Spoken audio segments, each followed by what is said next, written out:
Ladies and gentlemen, good morning, and I invite you to take your seats. My name is Jim Byron, and I have the honor of serving as the president and CEO of the Richard Nixon Foundation and of being your master of ceremonies for today's event. Today, we're going to look back to history, and not too long ago, in order to use this history to look forward. In 1970, President Richard Nixon proposed a bold, if not revolutionary, break with the past.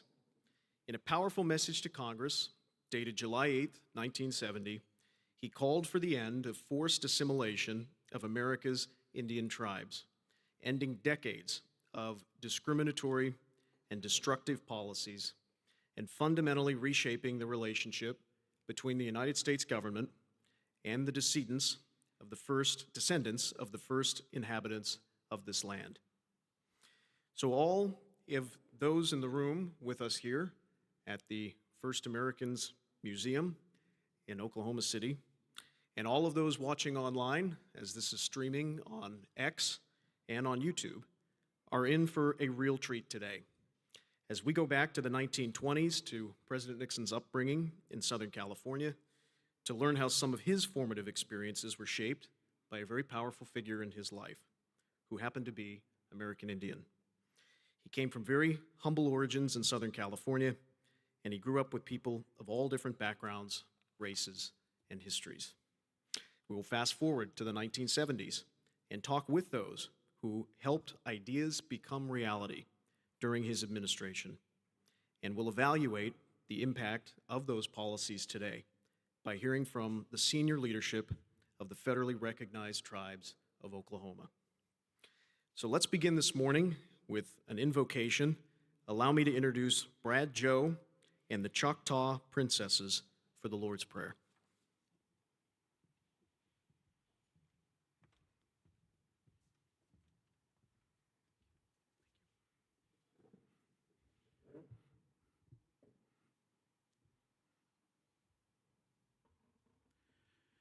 Before we get started, I'd like to just do a little invocation prayer before the girls will perform the Lord's Prayer in the sign language.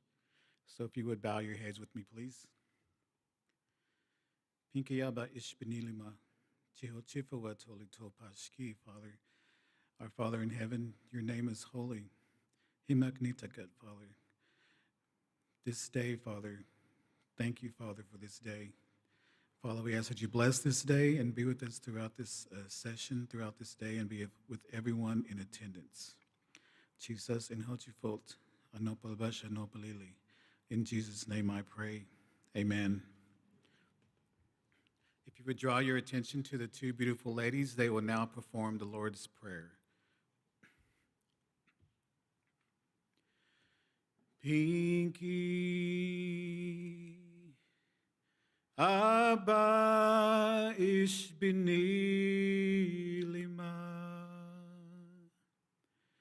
chihochifot, holy topa, chiaknit minti, nana isha. Nikan yaknipan yomahi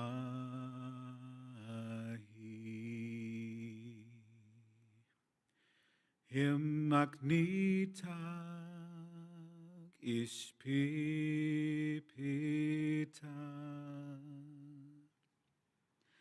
ahikapit kashofi ahika kili kashofi anuk palika ishpilawilina nanok polo pifa kofichi Chima pelichika istayati, 'Cause olitopa Yat Bilia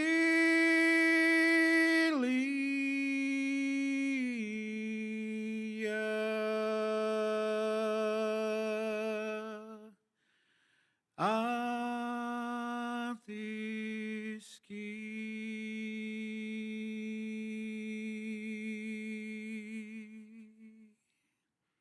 Yakoki. Thank you, ladies.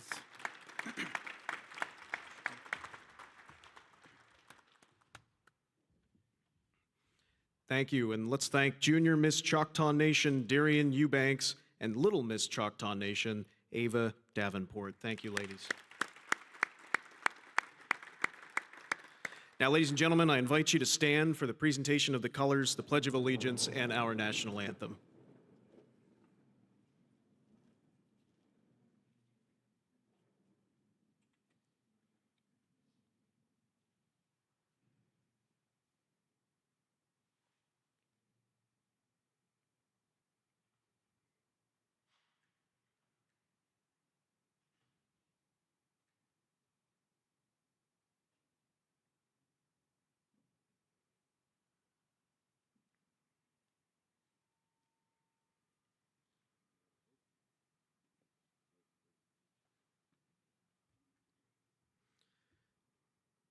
Please repeat after me. I pledge allegiance to the flag of the United States of America and to the republic for which it stands, one nation, under God, indivisible, with liberty and justice for all. Now let's welcome James Monroe for the national anthem.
Let's thank James Monroe for that beautiful rendition of the national anthem and the Chickasaw Nation Honor Guard for presenting our nation's colors.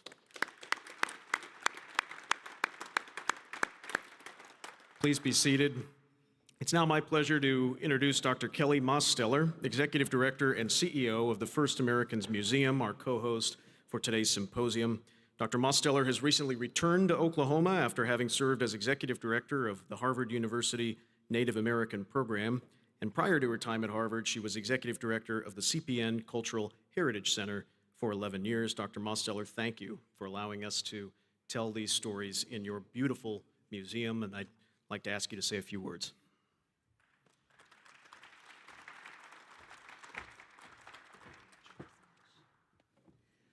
Bojo, Minawaba Bidaguk. Good morning and welcome to the First Americans Museum. I am so honored to welcome you all here today. The space that we are in is what we refer to as the Hall of the People. And the things that we are going to discuss today, the conversations around self-determination and the advocacy for tribal sovereignty, that is the work of the people, the distinguished tribal leaders that are here with us today, the advocates that have been working with tribal communities for so long. Here at the First Americans Museum, our mission is to tell the stories and histories and celebrate the cultures of the 39 tribes of Oklahoma.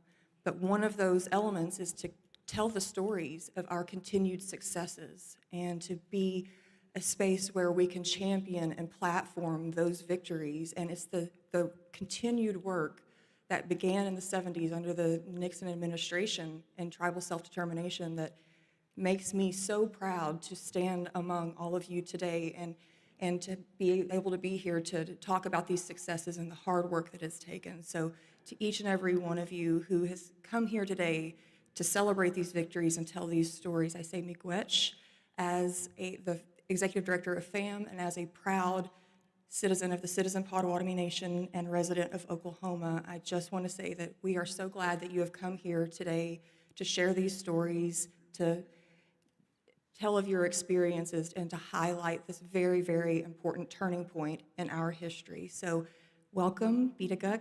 I hope that you have a really successful day and that you stay with us after your meeting is over to visit the exhibits and learn a little bit more about the history of the tribes here in Oklahoma. So again, miigwech.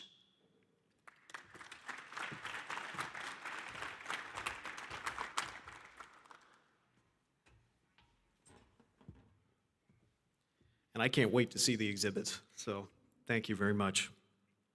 Just a few months ago, we concluded the 50th anniversary of the Nixon presidency. For the past nearly 6 years, the Richard Nixon Foundation has highlighted many of the consequential events that comprised the Nixon presidency and provided forums and discussions to learn from those moments in history. We celebrated the 50th anniversary of the Apollo 11 moon landing with Dr. Buzz Aldrin and by welcoming him to the Nixon Library. We commemorated the creation of the Environmental Protection Agency with the EPA administrator. We inaugurated a conference on the future of cancer research as a result of the National Cancer Act of 1971.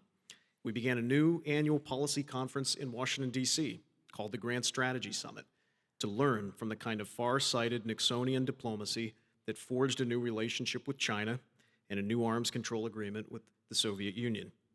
We celebrated nearly 150 prisoners of war who were kept captive by the North Vietnamese during the Vietnam War.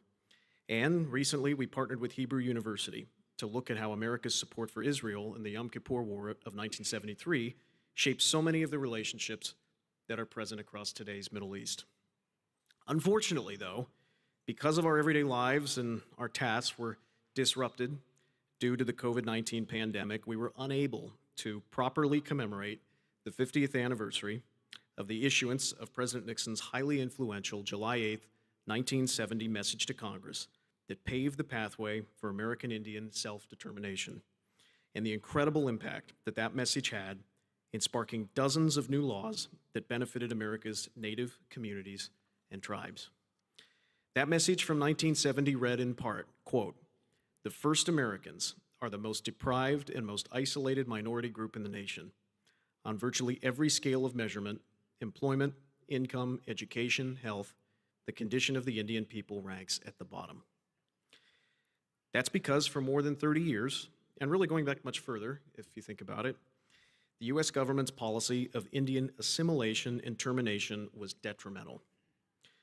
President Nixon signed 52 measures into law in a 2-year period to support American Indian self-determination. The Bureau of Indian Affairs budget was increased by 225%. Funds for American Indian health care programs were doubled. The Office of Indian Water Rights was established, an early commitment to self-determination. Sacred lands were returned to Aboriginal Alaskans and to the Taos Pueblo, and we'll be hearing more about that in a few minutes. Ultimately, the 1975 Indian Self-Determination and Education Assistance Act effectively ended the US government's policy of assimilation and termination. President Nixon's policies were enlightened and overdue. And I know that I speak for everyone here when I say what an honor it is that the leaders of the federally recognized tribes of Oklahoma are here today, to hear from them about the work done, how the work done in the 1970s continues to impact them and their nations today, and how each of them is guiding their nation into the future. And President Nixon's commitment to the first Americans wasn't just a one-off. It was part of a larger effort to build a more just society in our country for all Americans. So we'll hear today from Fred Mendoza about how the Nixon administration prioritized the advancement of many different minority communities. Fred served as a member of President Nixon's Cabinet Committee on Spanish-Speaking People.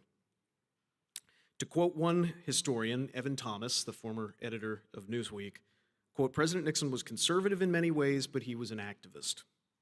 As president, his administration tripled the number of women who worked in the executive branch of government and quadrupled the number of Hispanic Americans who worked in the executive branch of government. And he made civil rights for African Americans a priority. So I know that we'll hear more from Fred about this, but we can clearly see that President Nixon's administration's revolutionary approach to the relationship between the first Americans and the federal government should be seen within that context. Before we get there, we're going to look at the origins of the movement toward self-determination and how the Nixon administration championed a pro-American Indian policy that has stood the test of time. So here to moderate our first panel is Dr. Frank Gannon. Dr. Gannon is a speechwriter, biographer, and historian who served as a White House fellow and later special assistant to President Nixon in the White House. He accompanied the former president to San Clemente on August 9th, 1974, and worked closely with him as chief editorial assistant on the research and writing of his memoirs. He has the unique and additional distinction of having interviewed President Nixon for 38 hours across several different sessions, which is really the closest thing to a long-form oral history that the president ever gave. Dr. Gannon now consults for the Richard Nixon Foundation, so I'd like to welcome him, and he will introduce the panelists for our first panel.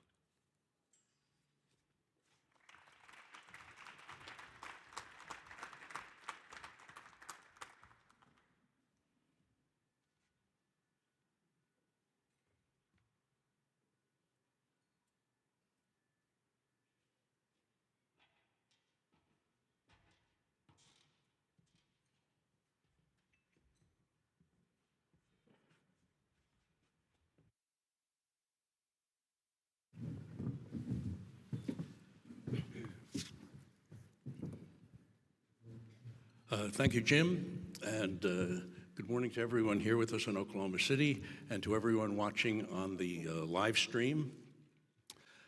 This panel is titled Nixon's Initiatives, Reversing Decades of Discrimination, and it would be hard to think of a more meaningful and fitting place to tell the story and the backstory of President Nixon's Indian policies and programs than in this extraordinary space here at the First Americans Museum. In a speech in September 1968 during the presidential campaign, candidate Nixon spoke with passion and precision when he said that the sad plight of the American Indian is a stain on the honor of the American people. He said, historically, these Native Americans who shared the first Thanksgiving and guided restless explorers across the American continent have been deprived of their ancestral lands and reduced by unfair federal policies and demeaning paternalism to the status of powerless wards of a confused great white father. He detailed many of the ways that a new Nixon administration, his administration, would be committed to a better day for the American Indian. Richard Nixon's commitment to Indian issues was deep and principled.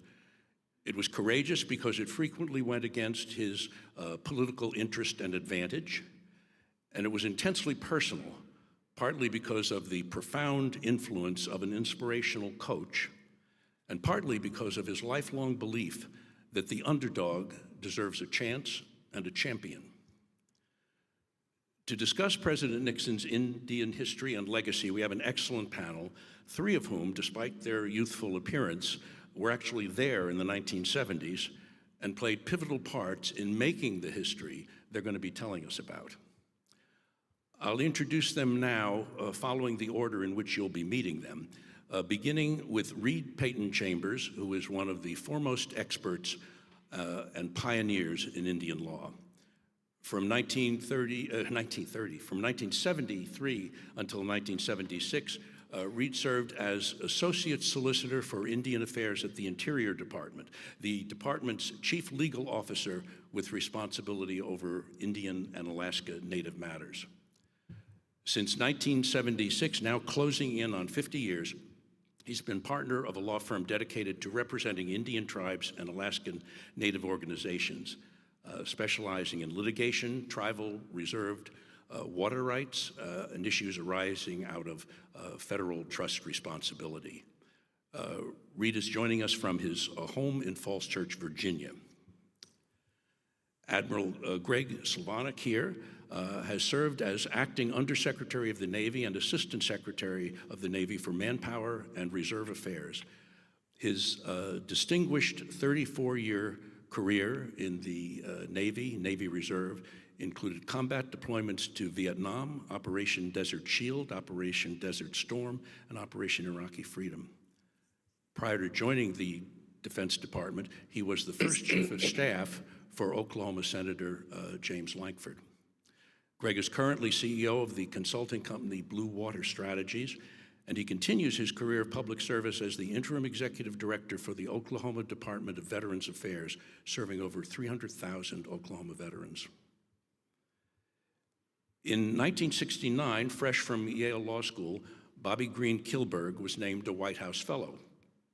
Her assignment was working with John Ehrlichman, President Nixon's domestic advisor, first on the Domestic Policy Council and then as a staff assistant to President Nixon. In 1975 and 6, Bobbie served as President Ford's Associate White House Counsel. After working for the Aspen Institute and the Roosevelt Center for American Policy Studies, Bobbie returned to the White House as President George H.W. Bush's Deputy Assistant for Public Liaison, and in 1992, she became Director of the President's Office of Intergovernmental Affairs. In 2001, she was appointed by President George W. Bush to the President's Council of Advisors on Science and Technology. Today, Bobbie, who is joining us from her home in McLean, Virginia, is on the board of the Richard Nixon Foundation and is President and CEO Emeritus and Strategic Advisor to the Northern Virginia Technology Council, one of the largest technology councils in the nation. Gilbert Suazo Sr. is a Taos Pueblo tribal member who served as governor of the Pueblo in 2007 and 2018, and he is a lifetime tribal council member. Earlier this year, naming him an unsung hero, the Taos News noted that Gilbert is a living treasure. He is revered within the Pueblo for his many good works and warm spirit. He is notably known for his inspiring testimony at the 1970 Blue Lake hearings in Washington. 16 or 17 years old, he was representing the Pueblo's young people, and his testimony was so moving that it persuaded many to support returning Blue Lake to the Pueblo. Until just a few years ago, Gilbert served as co-spokesman in the adjudication and settlement of the Pueblo's Aboriginal water rights. He still serves on call on the Water Rights Department and on the Tribal Council Budget and Investment Team. Now, to begin this panel about Nixon's initiatives reversing decades of discrimination, I'll ask Reid Payton Chambers to set the scene by giving us an overview of the lay of the land, the history of U.S. Indian policy before Richard Nixon changed everything after he was sworn in as president on January 20th, 1969. Reid? Thank you very much, Frank, for the nice introduction. Good morning, everyone. Governor Suazo, good to see you again. And of course, great to be on a panel with Bobbie Kilberg, my colleague in the Nixon administration. Let me begin by just talking about the conditions that Indians faced in 1970. Because they're so different today that it's hard for people today to understand how depressing the situation was. American Indian per capita income in the United States in 1970 was at half the poverty level. The unemployment was 10 times the unemployment rate for Indians was 10 times the national unemployment rate. And Indians lived under the crushing bureaucratic control of non-Indian, largely non-Indian staffed federal bureaucracies that controlled large portions of their lives. For example, tribes needed to have all leases and most contracts dealing with trust assets or trust lands approved by the Bureau of Indian Affairs. Attorney contracts with tribes were not valid unless they had been approved by federal bureaucracy, the BIA. And most constitutions and constitutional amendments and many tribal ordinances required the approval of the BIA. The BIA controlled the administration of virtually all tribal funds that were and of course, as we know from serious changes that have happened in the last 50 years and investigations, the BIA did a terrible job of administering those funds, and that has led to probably several $100 million, if not billions of dollars, of liability on the United States in suits that have been brought for mismanagement of trust funds. The BIA administered many of the schools that Indians went to, and also large numbers of boarding schools that were have had numerous scandalous reports unearthed in recent years. And the Indian Health Service, again, administered virtually all health facilities on Indian reservations. Now, the Nixon message represented a dramatic change, as Jim and Frank have said, and as almost all Indian people know. And it's a lasting change because no administration has gone back on it. It's been the policy of every administration in the last 50 years to fulfill basically the policies that Nixon laid out. So let me talk a little bit about that. I know the other panels will deal with subsequent events, but the Nixon message stated that the Indian community is almost entirely run by outsiders who are responsible and responsive to federal officials. And it proclaimed that the time has come to break decisively with the past and create new conditions for a new era in which the Indian future is determined by Indian acts and decisions. Pretty quickly after the message, the Bureau of Indian Affairs started to implement statutes that had been on the books but had not generally been enforced, according a preference to Indian people for jobs in the BIA. That when Nixon took office, more than half of the BIA employees and almost all of the upper echelon employees were non-Indians. That changed dramatically. Nixon's Commissioner of Indian Affairs, a Mohawk tribal member, Louis Bruce, immediately implemented the Indian preference policy.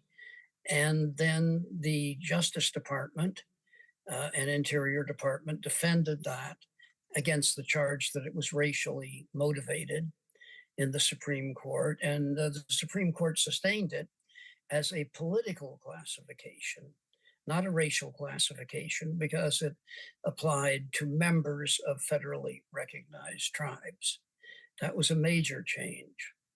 The other thing that I want to talk about before I turn it over to Bobbie is the part of the message that reaffirmed the trust responsibility as a permanent fixture of American Indian policy. Nixon promised that the government should continue or would continue to carry out its treaty and trusteeship obligations in the message, as long as tribes themselves wished it to do so. He saw it correctly as a legal obligation of the United States that could not be ended without tribal consent. And of course, no tribe has consented to have it ended. The policy, as Jim and Frank were saying, before Nixon had been to terminate unilaterally the trust responsibility with numerous tribes and force them to accept that termination. This was major congressional policy in the 1950s by Congress, and many tribes were terminated. The trust relationship was restored to many of those tribes, beginning in the Nixon years and going on later. But the idea that the trust responsibility was a permanent fixture of the American legal system and a permanent right of Indian tribes. This was the first time any president had taken that position, and it did change the history of the past, where over the past 100 years, for most of that period, various policies had tried to assimilate Indians, sometimes gradually, sometimes forcibly, like with the termination policy, forcibly, into the American mainstream and not recognize their separate rights.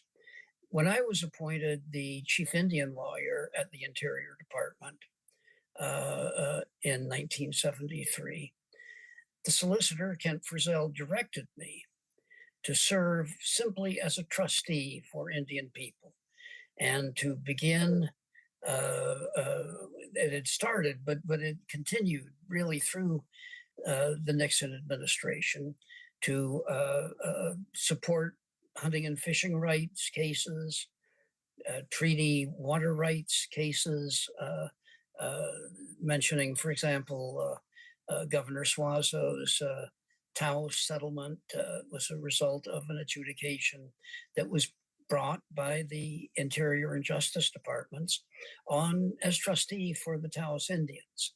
That Nixon had proposed, actually, in the message, the idea of an Indian Trust Council authority that would solely represent Indians and carry out the trust responsibility.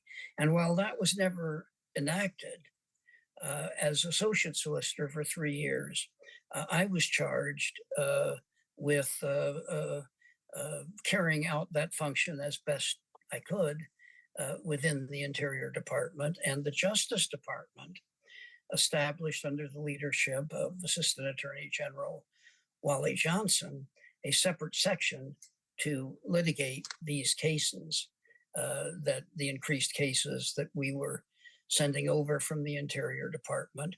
And that section, for the last 50 years, it's continued. And it continues to have lawyers who are very experienced in Indian law, litigating Indian cases and protecting Indian rights around the country. So I think the lasting legacy of the Nixon message is that no administration has again tried to assimilate Indians and has generally protected the trust responsibility.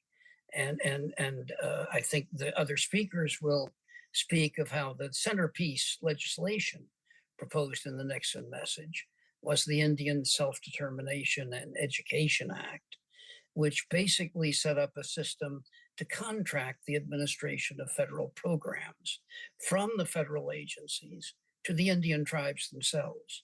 More than half of the Indian Health Service budget today is contracted out for tribes to administer. And that's also true of most BIA programs. That's true now of housing programs. It's true of transportation programs with subsequent statutes that have expanded the Nixon policy. So the tenacity and the breadth of the Indian message is how it has been implemented, not just in the Nixon and Ford administrations, which I served in, but in subsequent administrations and by subsequent Congresses, Republican and Democrat. And it's had enormous economic benefits for Indian people today and in the ensuing years.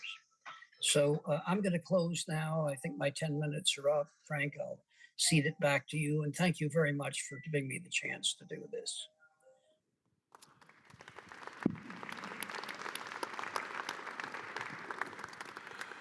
Reid, thank you very much. Admiral Slavonic, it's good to have you here in person, the First American Museum. Among the books you've written and co-authored is one about the legendary Indian Olympian decathlon and pentathlon gold medalist Jim Thorpe. In 1973, President Nixon issued a proclamation announcing April 16th as Jim Thorpe Day in honor of his life and achievements. Would you give us some of the idea of the background of Richard Nixon's deep personal relationship with and commitment to Indians and Indian issues?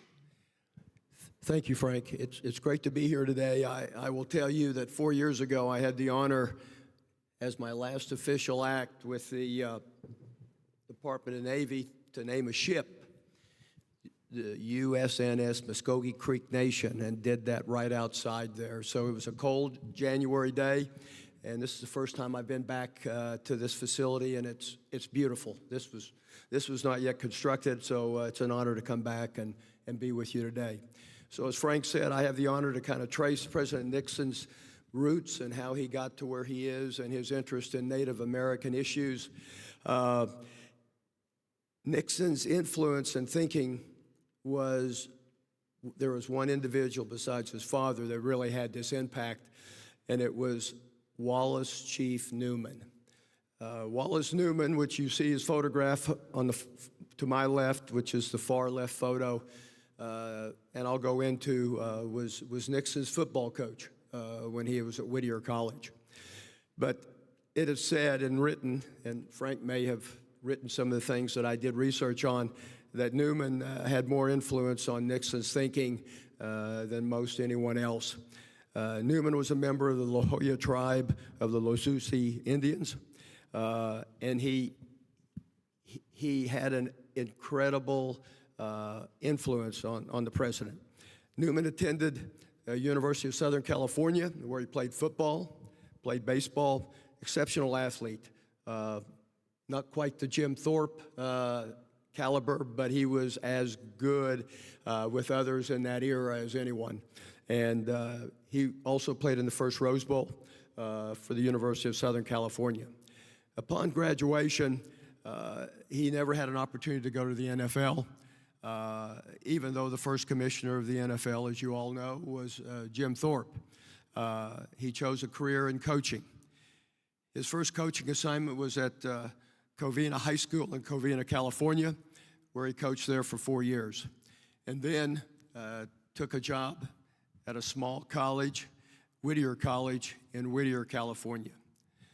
Nixon would say many times that if Newman would have been given a chance, he would have achieved great things in college football, either as a coach or as a player, because he was an Indian.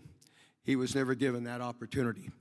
But no Indians were hired to be head of anything in those days. And instead of going to USC or UCLA, he found himself at a small Quaker college in California, Whittier College.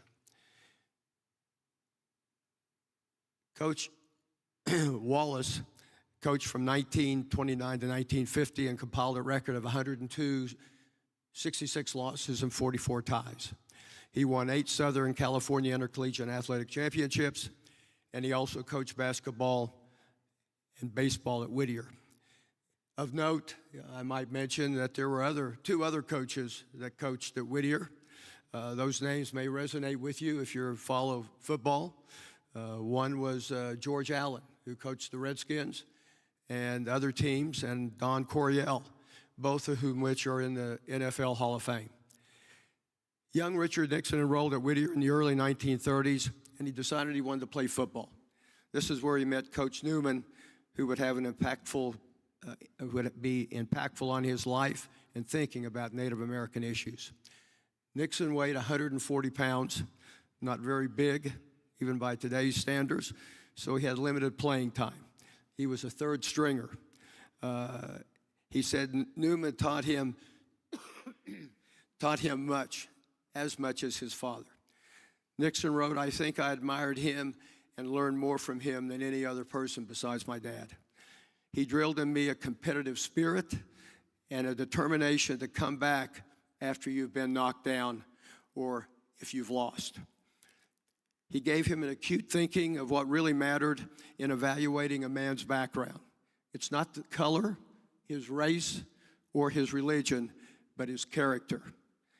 In 1934, Nixon graduated from Whittier, went on to the University of Duke, where he obtained his law degree. Nixon remembered Newman saying, "Show me a good loser, and I'll show you a loser." Those words stuck with Nixon the rest of his life. As you know, he lost the presidential race to John Kennedy in 1960, but came back to win in 68 and 72. He also lost the governor's race in California in 1962.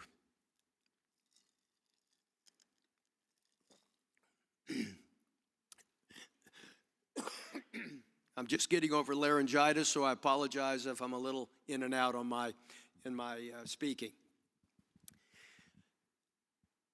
Newman taught Nixon about Indian affairs, treaties, termination of Indian treaties, and living conditions of the Indians on reservations. As a Quaker, Nixon had a natural interest in Indian affairs, in which he frequently discussed with his father. When Nixon was vice president in the Eisenhower administration, he strongly advocated for Newman to be head of Indian affairs and felt his knowledge and insights would be a benefit to his administration, but he was unsuccessful in getting Newman that appointment. When he was elected president, he again advocated for his former coach for the same position, but again, his advocacy failed. He reasoned it was probably because Nixon didn't have the government experience, but it was more than likely that there were no Indians heading up federal agencies at that time. Nixon became president during a flashpoint in American culture and society. Tensions boiled over with issues regarding the Vietnam War, women's rights, civil rights movement, and the rights of the American Indians. But it was a well-known protest and occupation of Alcatraz Island in the fall of '69, which was most frustrating to Nixon. A group of activists took over America's most notorious prison for more than 18 months. The protest and occupation continued through his presidency. Since the mid-'60s, Americans have had a mission to break into Alcatraz. But soon the Bay Area Native Americans began lobbying to have the island redeveloped as an Indian cultural center and school. Many viewed the island as a symbol of government indifference towards the indigenous population. As months passed, the occupation was unsustainable. Conditions worsened for the protesters. Negotiations with Nixon administration continued, but despite what seemed to be a genuine sympathy by the administration, ultimately led nowhere. In June 1971, 18 months after the protests began, the last 15 activists were removed from the island by United States Marshals. The occupation symbolized Native resistance and demanded recognition of treaty rights. This movement galvanized public support and led to a discussion about federal policy reforms. There was another movement which became a prominent voice for the Native American rights during the Nixon presidency. It was the American Indian Movement. AIM was founded in 1968. AIM organized protests and demonstrations highlighting such issues as treaty rights, poverty, and police brutality. Their activism drew national attention to the plight of the Native American. Its most ambitious action was the release of its 20 points, a list of demands that included the recognition of Native tribes, abolition of Bureau of Indian Affairs, the organ of the Department of Interior, and the federal protection of indigenous cultures and religions. Excuse me. President Nixon dismissed the 20 points but took protests seriously, endorsing self-determination for Indian tribes. We, with the support of Congress, passed the Indian Self-Determination and Education Resistance Acts of 1975, which reversed the determination policy and provided recognition and funds for Indian tribes. During Nixon's presidency, several American Indian leaders and organizations played crucial roles in advocating for federal policy. Some of the notable individuals were Miles F. B. O'Rourke, who served as Deputy Assistant Secretary for Indian Affairs. He was instrumental in promoting Nixon's policy of self-determination and worked to implement reforms. Ada Deer was instrumental in pushing for recognition and reforms, addressing issues like land restoration and federal assistance. Laneta Boyer was one of the three, was removed from 3 BIA schools, and at the age of 17 was relocated to San Francisco.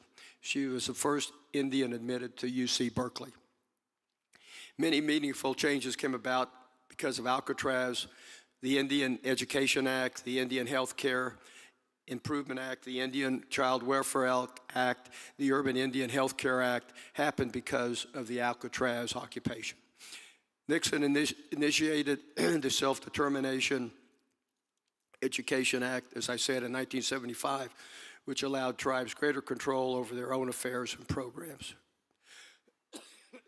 These measures helped empower Native communities and supported the fight and recognition in the transformation way. Nixon felt it was important to reorganize or recognize Native American, as it was mentioned, Jim Thorpe. With Senate Resolution 73, proclamation April 16, 1973, Jim Thorpe Day was announced.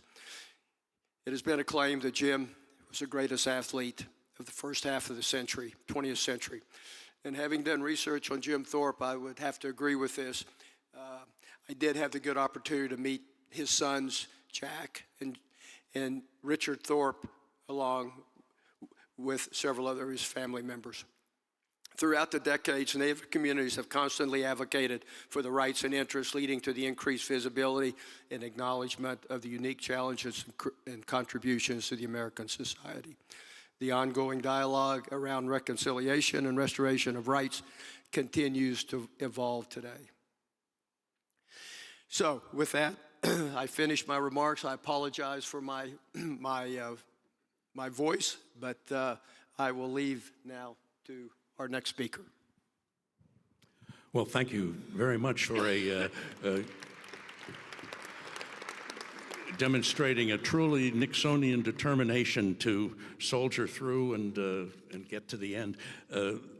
President Nixon used to laugh when he said that whenever, on the rare occasions when he would be sent into a football game for Whittier, for the Whittier Poets, he would always be cheered. And of course, the reason was that when they sent him in, they would only send him in if the game was so clearly won that he couldn't do anything to wreck their chances. Bobbie Kilberg, you were present at the creation of two of the historic events we're discussing particularly today. President Nixon's July 1970 special message to Congress on Indian Affairs and the December 1970 Blue Lake ceremony. Would you begin by telling us how a very young Bobbie Kilberg suddenly found herself in the center of things at the West Wing of the Nixon White House? I'd be delighted to, Frank, and thank you for having me. I must start by saying that to have Whittier College's football team called the Whittier Poets says a lot about their status as football, but a lot about their good nature as people. The return of Blue Lake to the Taos Pueblo was a defining, life-changing experience for me. It actually was a simple matter of right versus wrong, and of the President of the United States, Richard Nixon, standing up for what was right without any hesitation, with respect for tribal sovereignty and religious freedom. As I'm sure you all know, by 1970, it was 64 years since Blue Lake and its 48,000 acres of surrounding watershed land had been wrongly stolen from the Pueblo by a surveying, quote, error by the federal government. For those 64 years, the Taos Pueblo had fought to have their lake and land restored to them, without which they could not properly practice their sacred religion. I was really blessed to simply be at the right place at the right time to help make this restoration happen. I had just graduated from Yale Law School in the spring of '69 and had been selected as a White House Fellow. Now, I was a Rockefeller Republican, so you can imagine my surprise at being assigned to the Nixon White House itself that August, working for John Ehrlichman, the head of the Domestic Policy Council, and his deputy, Ken Cole. What I found was a president who had a strong sense of moral beliefs, which central to its core were respect, fairness, duty, opposition to discrimination, belief in equal opportunity without forcing everyone into the same mold, and support for those who needed his assistance, often the underdog. For those of you old enough to have lived through Watergate, this may seem contrary to what you thought, but let me tell you, it is a fact, and my experience with President Nixon's 1970 Indian message affirms and confirms that. It was my deep honor to have served President Nixon. To put Nixon's special message to the Congress on Indian Affairs in context, one needs to take a minute first to note that President Nixon was, as Evan Thomas indicated, an activist domestic policy proponent.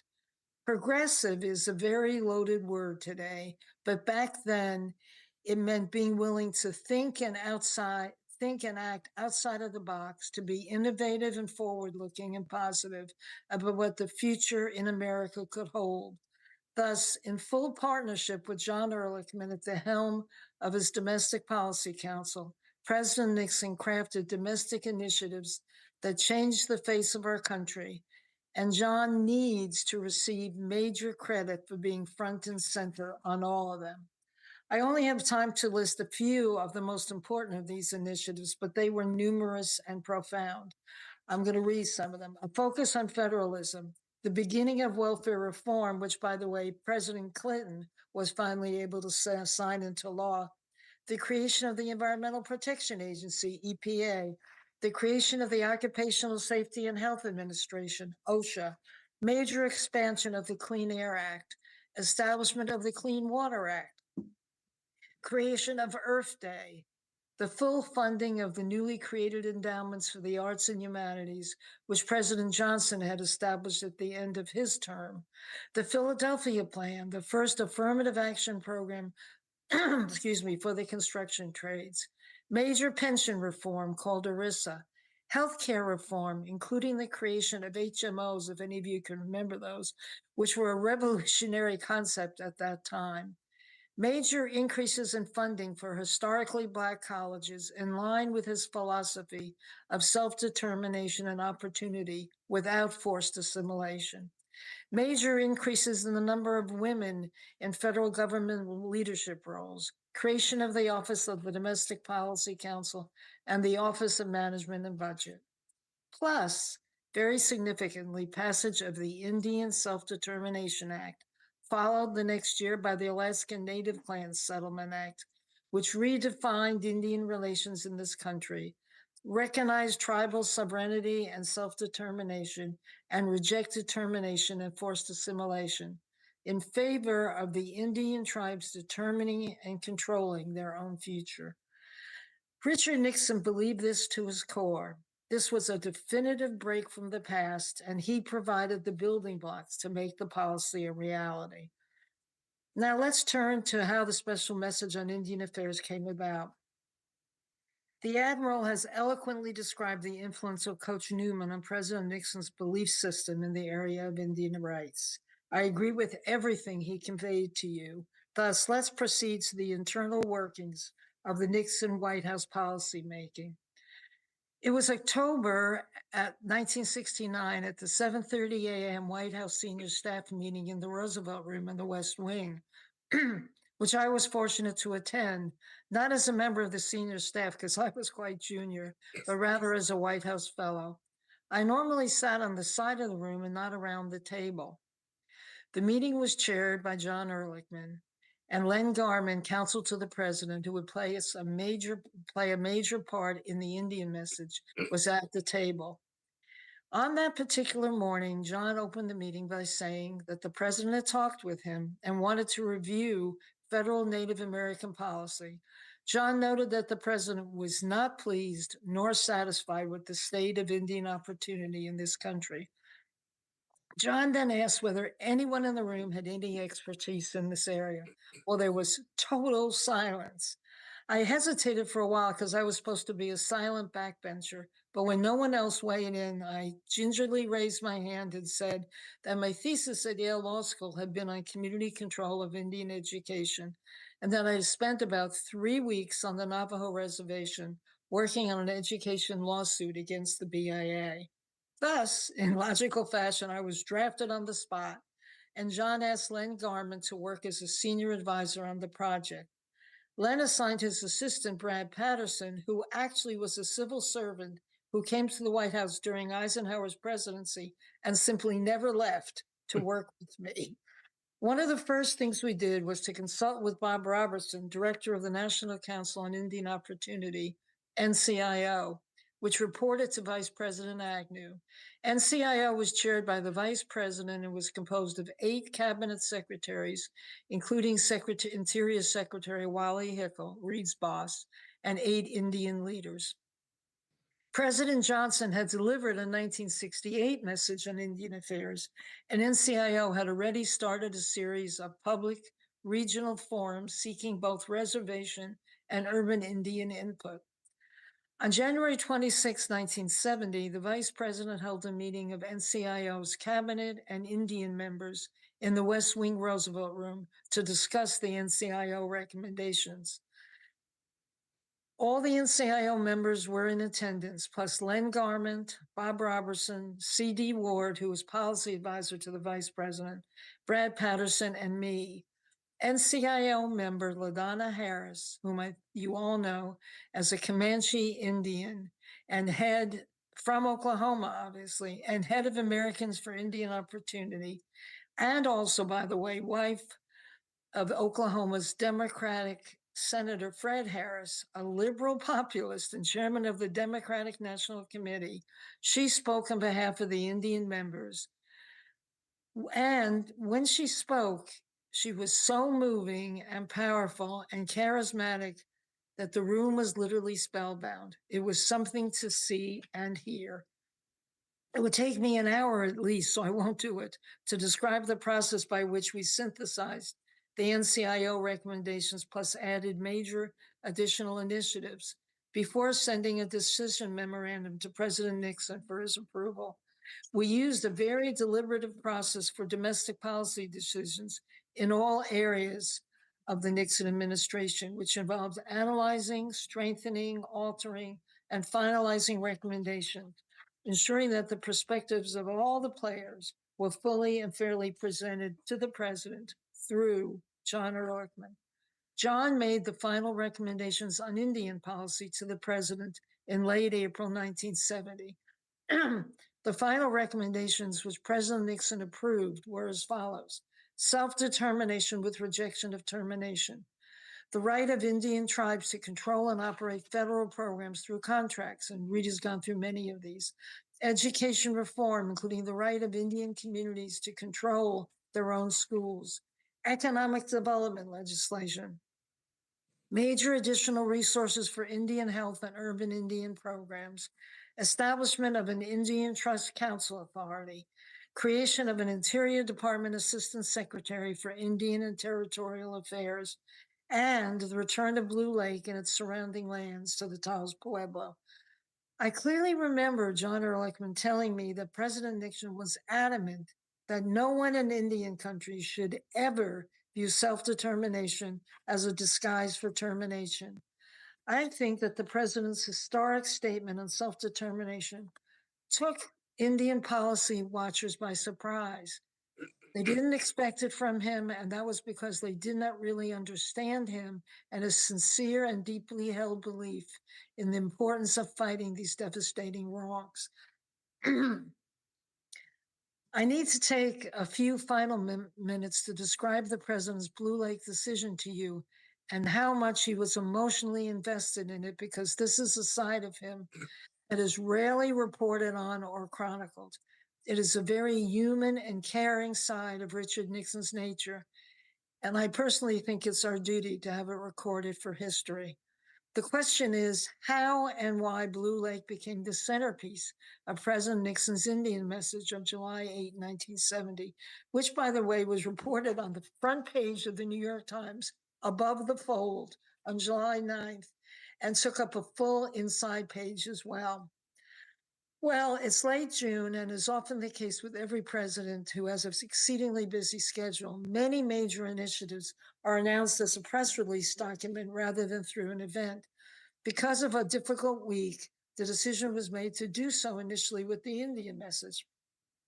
Thus, in the last week of June, I was innocently, quote unquote, carrying about 200 copies of the Indian message press release to the White House press briefing room to give out to the reporters. And the White House press briefing room is on an incline at the ends of the West Wing. And as I was walking, out of nowhere, I spied Ken Ballou, who was walking directly to me from the Rose Garden. Ken, by the way, was the White House Director of Senate Relations. Well, Ken tackles me with such a force that I'm knocked down and all the press releases fly into the air. As Ken apologizes and helps me up, I astonishingly ask him, "What the heck are you doing?" He declares that the Indian message cannot and will not be released. Incredulously, I ask why, and Ken replies, the New Mexico senior senator and Democrat, Clinton Anderson, opposes the return of Blue Lake to Taos, Pueblo because of the opposition of ranchers, and that he is threatening to vote against the anti-ballistic missile treaty, if you could believe that, the ABM, if the president does not remove Blue Lake from the message.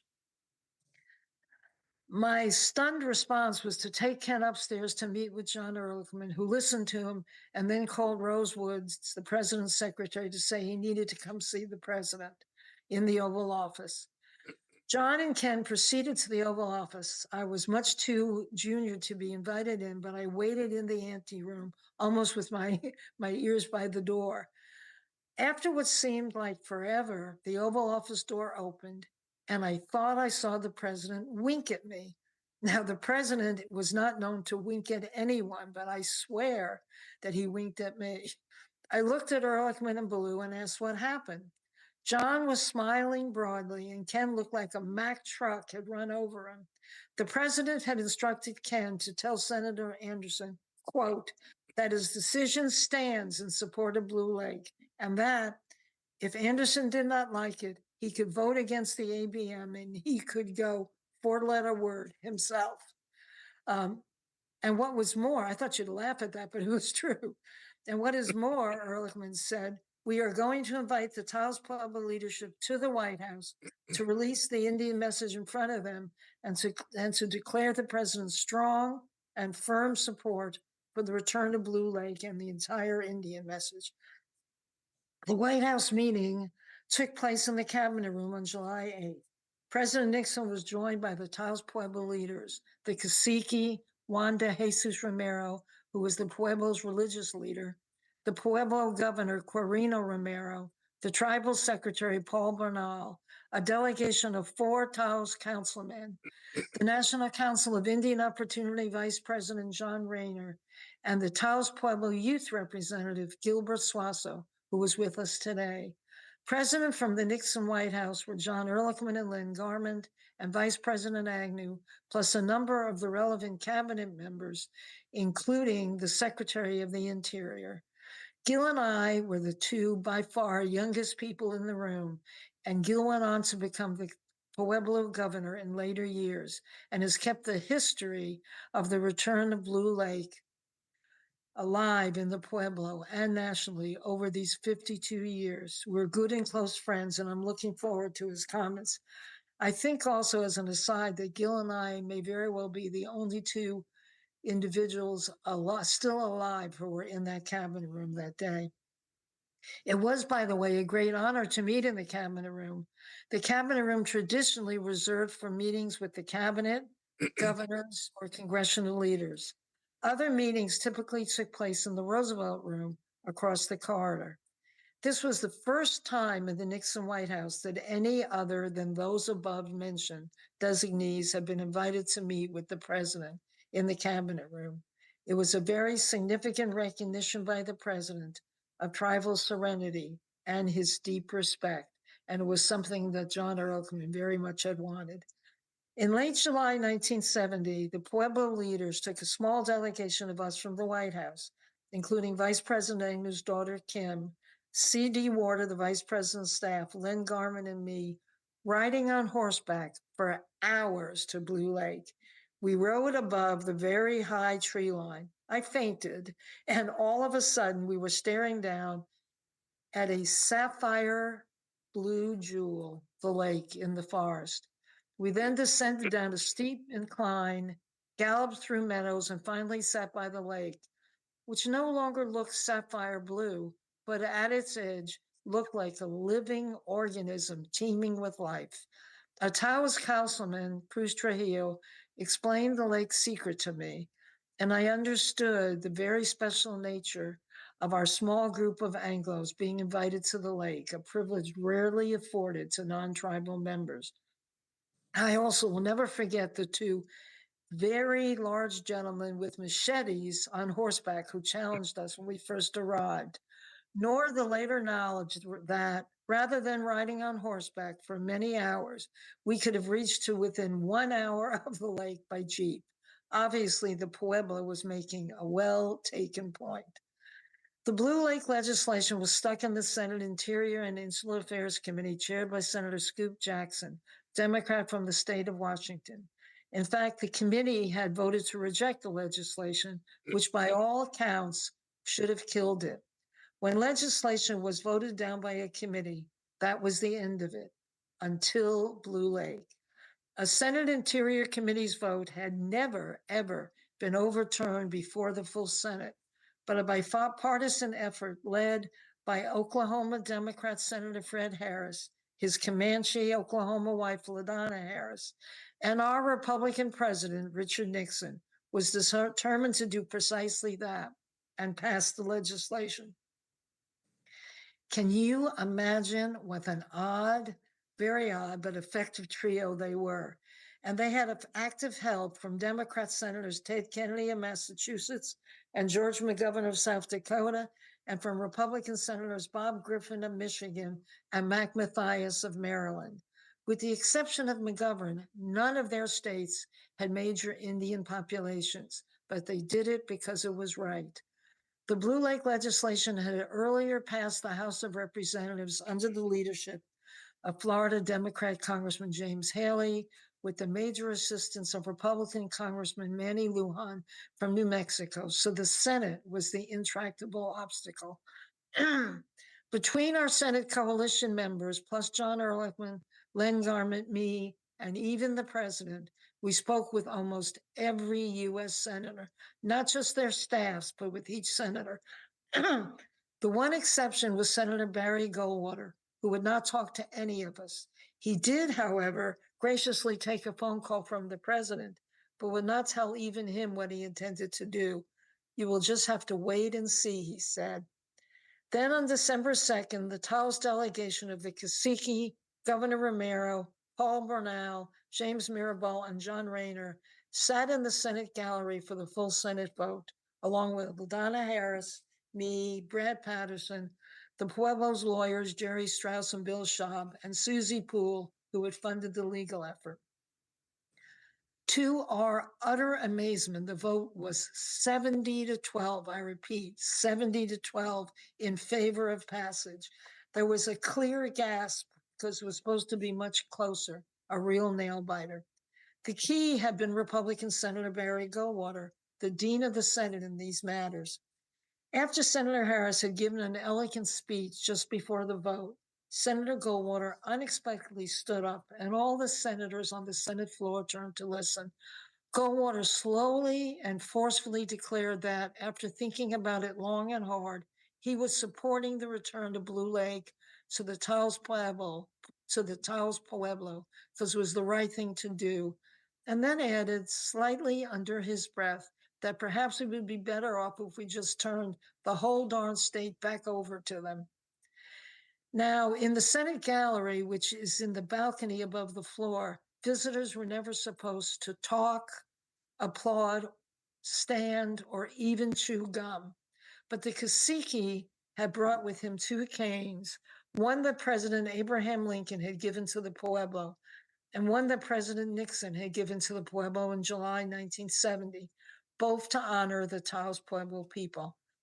And the cacique, if I stand up, you lose me on the screen, but the cacique stood up in the Senate gallery and held those two canes aloft in the air. And the entire gallery stood up, and all the senators on the floor of the Senate stood up, and the place just erupted in sustained applause.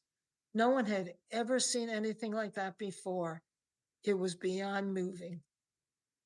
Finally, on December 15th, 1970, as a 24-year-old White House fellow, I was in charge of the logistics for the Blue Lake signing ceremony in the East Room of the White House. The East Room was fully decorated for Christmas, and the setting was quite magical. President Nixon sat at the signing table with the cacique and Paul Bernal, the translator, standing next to him. In the audience were the Taos Pueblo delegation, cabinet members, members of Congress, senior White House staff, and others. The president asked the cacique to start with a prayer, and the room became exquisitely silent. Paul Bernal translated the cacique's prayer, and then the cacique went on to thank the president for his unwavering support. And Paul translated that as well. Both the cacique's remarks and Paul's translation went on for a very long time.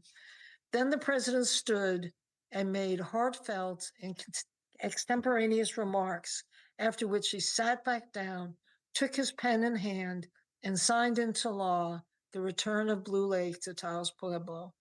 It literally moved me to tears. As a young staffer, I had never spent personal time with the president, but after the event, he invited me to walk with him to his motorcade. The ceremony had gone on way over the scheduled time limit, and he was late for a speech to employees of the Department of Housing and Urban Development, and then on to the Commerce Department to release important economic statistics. The president seemed in a rush to get to his car, and I apologized for the ceremony having taken so long. Well, President Nixon turned, stared directly at me, put his hand on my shoulder, and said, "Young lady, that ceremony was one of the highlights of my presidency. It was exceptionally meaningful, and I only wish it could have continued even longer. I am very proud of what we did today. And I am very proud of President Richard Nixon. He had said many times that this was, quote, that this was more than just a land settlement. It was a symbolic turning point in the history of those who were the first Americans and the beginning of a new era. Thank you very much."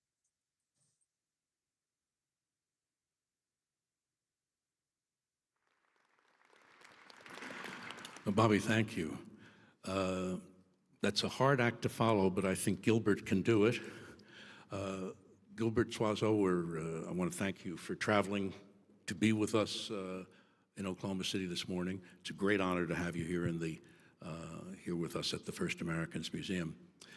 Bobbie has described some of the policies and politics surrounding Blue Lake, but I wonder if you'd begin your remarks just by saying a few words about what Blue Lake meant and means to you, and how your father first brought you up there, and how it's informed and inspired your life since. Thank you very much.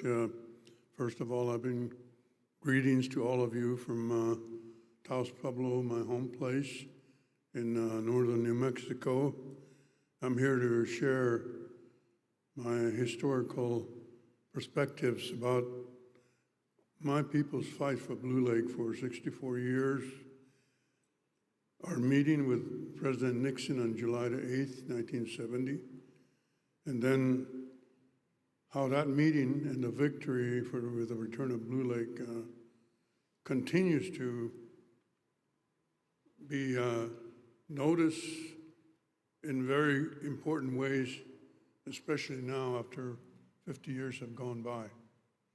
Blue Lake is a very special place for my people. It is important to our people in a way that we really do not share intimate things regarding what Blue Lake means to us and why it is important to us and how we utilize in our native culture that we have there at Taos Pueblo.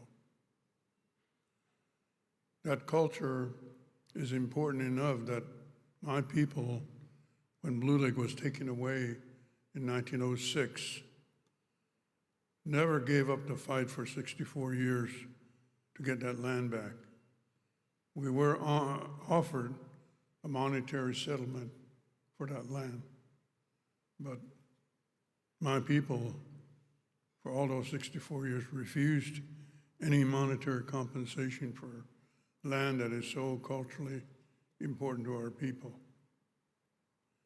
It is a place where my people offer their prayers and spirituality, a place where we go to enjoy the beauty of the place, a place that is you might say, a protector of the things that we use ceremonially.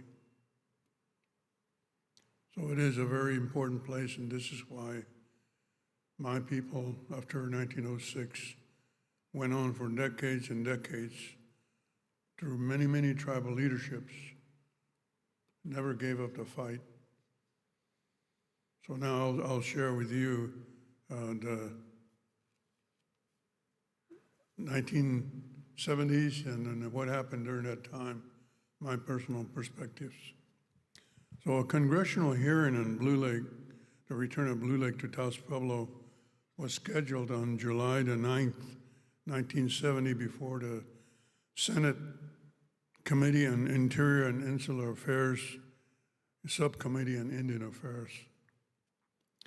Taos Pueblo's main delegation was already in Washington, D.C. in preparation for that hearing.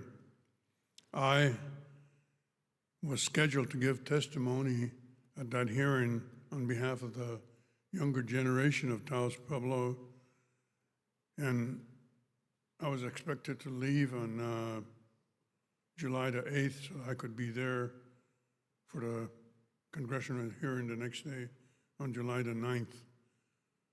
At that time, I was working at the Los Alamos National Laboratory, and during the workday, I received a call from our tribal attorney. That was on July the 6th. They told me that I needed to come to Washington right away, a day earlier than I was supposed to go. There was an important development in Washington.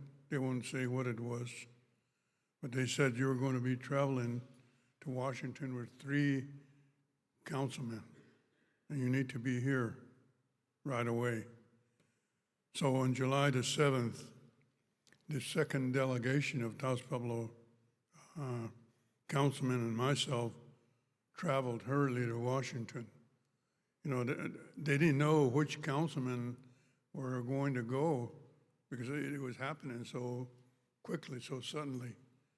So each of these councilmen, they traveled under some attorney's name in Washington, D.C., you know, some big attorney. They didn't travel under their names because they didn't know they were going to take whichever councilmen were available to go. I was the only one that was scheduled, so they had my name. So that night, the full Taos Pueblo delegation of myself and the 3 councilmen that I went with met with the other delegates that were there. So it was at that meeting formed by our tribal attorney that we had been summoned to the White House for a meeting the next morning with the president, Richard Nixon. It was not known what the exact purpose of that meeting was, other than likely it would be about Blue Lake, since we were in Washington for that purpose. Now, before this, we did not know where the White House stood on the Blue Lake issue. We knew two departments of the administration were at opposing ends. The Department of Interior was for our getting Blue Lake back, but the Department of Agriculture, through the U.S. Forest Service, was in opposition to the Pueblo having the land returned. So you have these two departments that are at opposing ends. So where did the White House stand on this? We did not know. Now, prior to this, we did not know Richard Nixon, other than that he was vice president under President Eisenhower during the termination era. We therefore wondered what we would be told when we met with the president. We just didn't know what the meeting was going to be like. But our tribal councilman that night spoke. They prayed.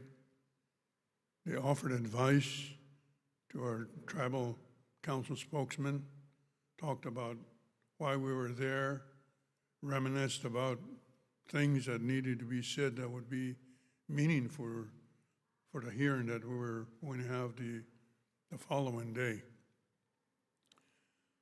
Now, on July the 8th, 1970, the Taos Pueblo delegation met with President Richard Nixon. The only non-Taos Pueblo American Indian present in that room that day was Earl Operson, a Blackfeet gentleman who was president of the National Congress of American Indians at that time. Now, as we sat around a table, we were sitting in this big meeting room, a big oval table there, coffee pots and coffee cups sitting around, and we were scattered around there. Our delegation was scattered around there, waiting for the president. So one of our tribal councilmen, he was sitting there. We're all afraid to touch anything, I guess, and he reached for the coffee pot, poured himself a cup of coffee and said, "What are you waiting for? When you get home, you can say you drink coffee in the president's house." That kind of broke up the meeting a little bit there, some amusement there. But my vivid recollection of that meeting is about the power of the presidency. When President Nixon walked in, the whole atmosphere of the room changed. To me, it was a feeling of ambience, of importance. And I realized then it was because the president walked in. I was facing this way, he walked in over here, but the whole meeting room just changed. It was a feeling that I got. And I turned around there, the president had walked in. He was very cordial. He walked all the way around the table and warmly shook hands with all of us there. Looked at you in the eye, and you know when somebody, really is greeting you in a good way. That's the way I felt. So the president then sat down between our tribal governor, who's an Indian named Nalpa, Aspen Deer, Carino Romero, and on the other side was our tribal spokesman, Pat Chelma, that's Paul Burnell, Fighting Deer. These are names that they're known by at home. My Indian name is Standing Wolf, Kulquina. That's what my people know me by. And of course, my other name is Gilbert Suazo. Now, the president spoke about his lifelong interest about the plight of American Indians based on what he learned he said, from an American Indian football coach that he had in college.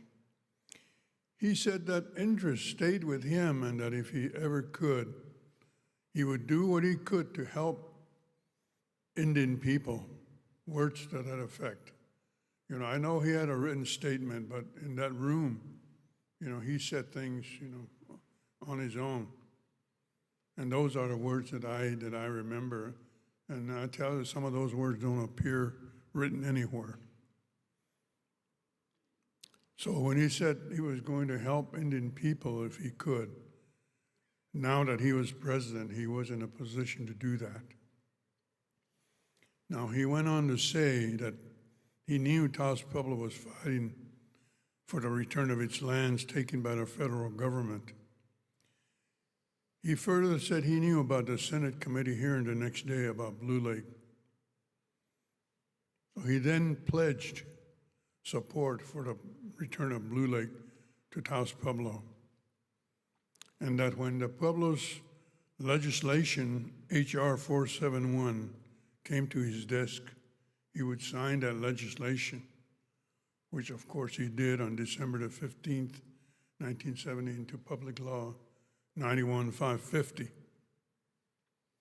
Now, in that July 8th meeting, in conjunction with his pledge to support the Pueblo's effort, the president went on to talk about a new American Indian policy that he was announcing on that day. He said he did not want the policy to be just a piece of paper.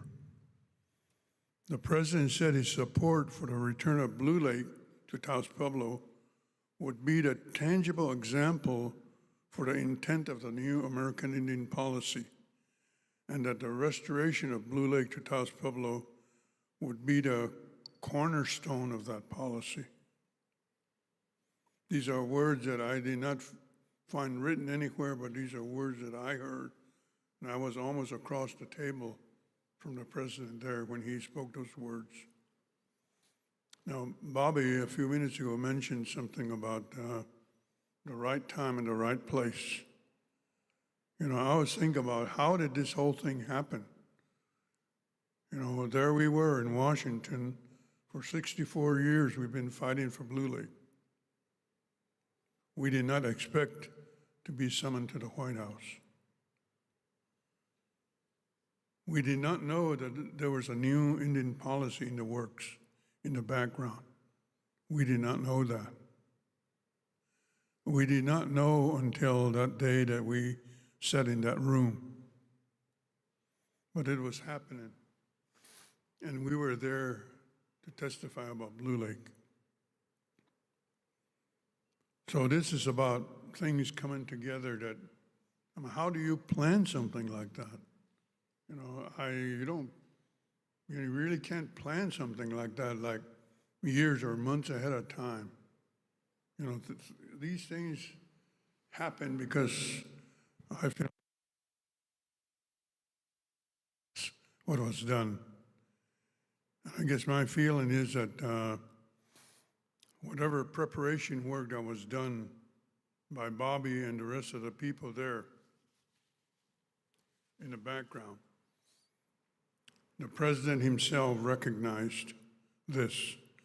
And when we're hearing from Bobbie, what they talked about in their meeting room shows that, you know, he was sincerely interested in Taos Pueblo getting Blue Lake back, and also about the Indian policy that was being developed for him, by him.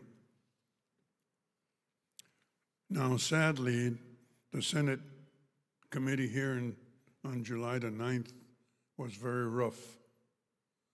We had all these senators sitting there, Clinton Anderson, Senator Burdick, North Dakota,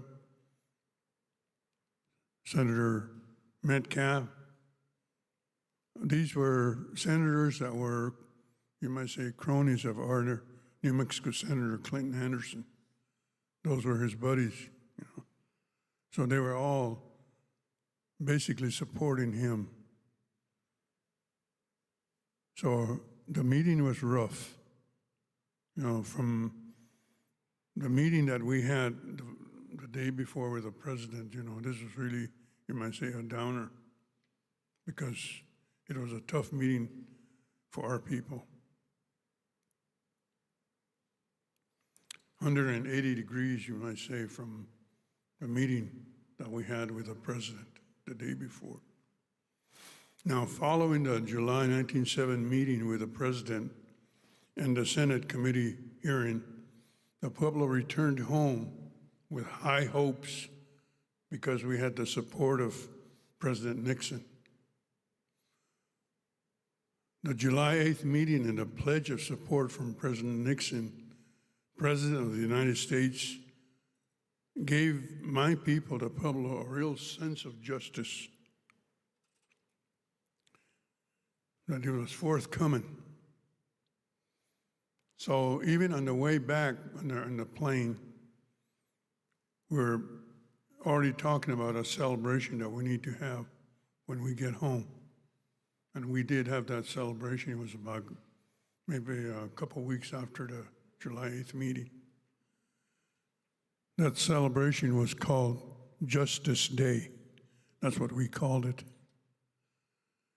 We invited White House administration officials to the celebration. And this is the group that Bobbie was talking about a little earlier. They were given a horseback ride to Blue Lake. They actually saw Blue Lake. We have photographs of being there. So they got to get a sense of, how it feels to be at that place. Now, as Bobbie related earlier, H.R. 471, the Pueblo's legislation, was passed by an overwhelming vote in the Senate. Much of it, we owe to Oklahoma Senator Fred Harris. Fred Harris was a Senate leader on the bill. And to this day, whenever we have anything going on to the Pueblo relating to the Blue Lake victory, we always make sure that Fred Harris is invited. He lives in Albuquerque, so he comes to the Pueblo. Also, La Donna, they come to the Pueblo. Bobbie, has been there for our celebrations. So we acknowledge people that has helped us over the years on this very important matter for the tribe. So on December 15th, of course, the president signed the Blue Lake legislation. Word got back to Taos Pueblo. Now, Taos Pueblo, during that period of time, we have a period that we call the quiet period. It's a cultural period when everything is at rest. You don't celebrate during that time. You don't make loud noises. You don't sing. It's a quiet time. So we could not have a celebration at that time in December. But word got back to the Pueblo. I myself, I was not able to attend the signing ceremony, and I was at work at Los Alamos when somebody called me on the phone and told me, what the Senate vote was. And then at the Pueblo, people were, as they learned about it, they were just word of mouth, it was spreading, telling people what happened, that we got Blue Lake back. And somebody got the idea, let's ring the church bell. You can ring the church bell. So somebody rang the church bell. So people came out wondering, why is the church bell ringing? So people that knew began to share the information that Blue Lake was returned to Taos Pueblo. So this is basically all we could do. We also welcomed the delegates back when they came back from Washington, D.C. But like I said, we could not have a a celebration. But what we did was in July of 1971, we had the great Grand Blue Lake Victory celebration with the participation of our Taos Pueblo community, regional and national tribal leaders, the White House representatives, congressional representatives, and friends and supporters from across the country. It was really a grand celebration. And you know, one of the things that I did at that time was, you know, it was a time when you didn't have this modern kind of recording equipment at that time. And I wanted some way to document it so you could take photographs. But I was looking for somebody, you know, to actually do a, you know, like a moving camera photography. My brother-in-law had one of those, you know, little cameras, and so I asked him, could you take photographs, you know, during the celebration? So he did. And we ended up, you know, years later, we translated that onto a disc. So we have, you know, that a little grainy, but we have that record of that celebration. But the other important thing that I did was I wanted to have a recording of that celebration. So I asked this one gentleman who had recording equipment, could you set up your equipment and just record this whole thing? So he did. He did, and then after the celebration was over, he gave me 4 of these big 6-inch reels, you know, the tapes. And I stored them away. And then over the years, you know, I kind of like, in a sense, you know, I didn't remember that I had those tapes. But several years ago, I found the tapes again. So I sent them to a company out in California. Could you download these tapes? He said, they're 50 years old. I don't know if I can do it, you know, he said. So he did one sample, and it came out very clear. So I sent him the rest of the tapes. And now, you know, we have them downloaded into a more modern media here. So the important thing about it is that on that tape are speeches that are being made during the celebration. Our tribal leaders speaking in our language talking to our people. And then people from Washington and other people, including Senator Harris, they all had a chance to speak. So I have recordings of those. One of those things that, you know, you do and you don't realize how important that's going to be later. So all of that, of course, is historic, and that's one of the things that I do over all these years is to collect all the information that I can about Blue Lake letters and all newspaper articles, all kinds of things. So we have a good collection about that period of time. And the main reason is that we want to make sure that our younger generation of Taos Pueblo people know what it is that their people went through, what it took to get that land back that is so precious to our people. Every 20 years after that big victory celebration, we hold a commemoration celebration so that the new generations, each generation will learn the Blue Lake story. We retell the story. We have exhibits of all kinds. In that way, we educate our younger generation. Because some of them think, well, that land is there, it's always there, you know.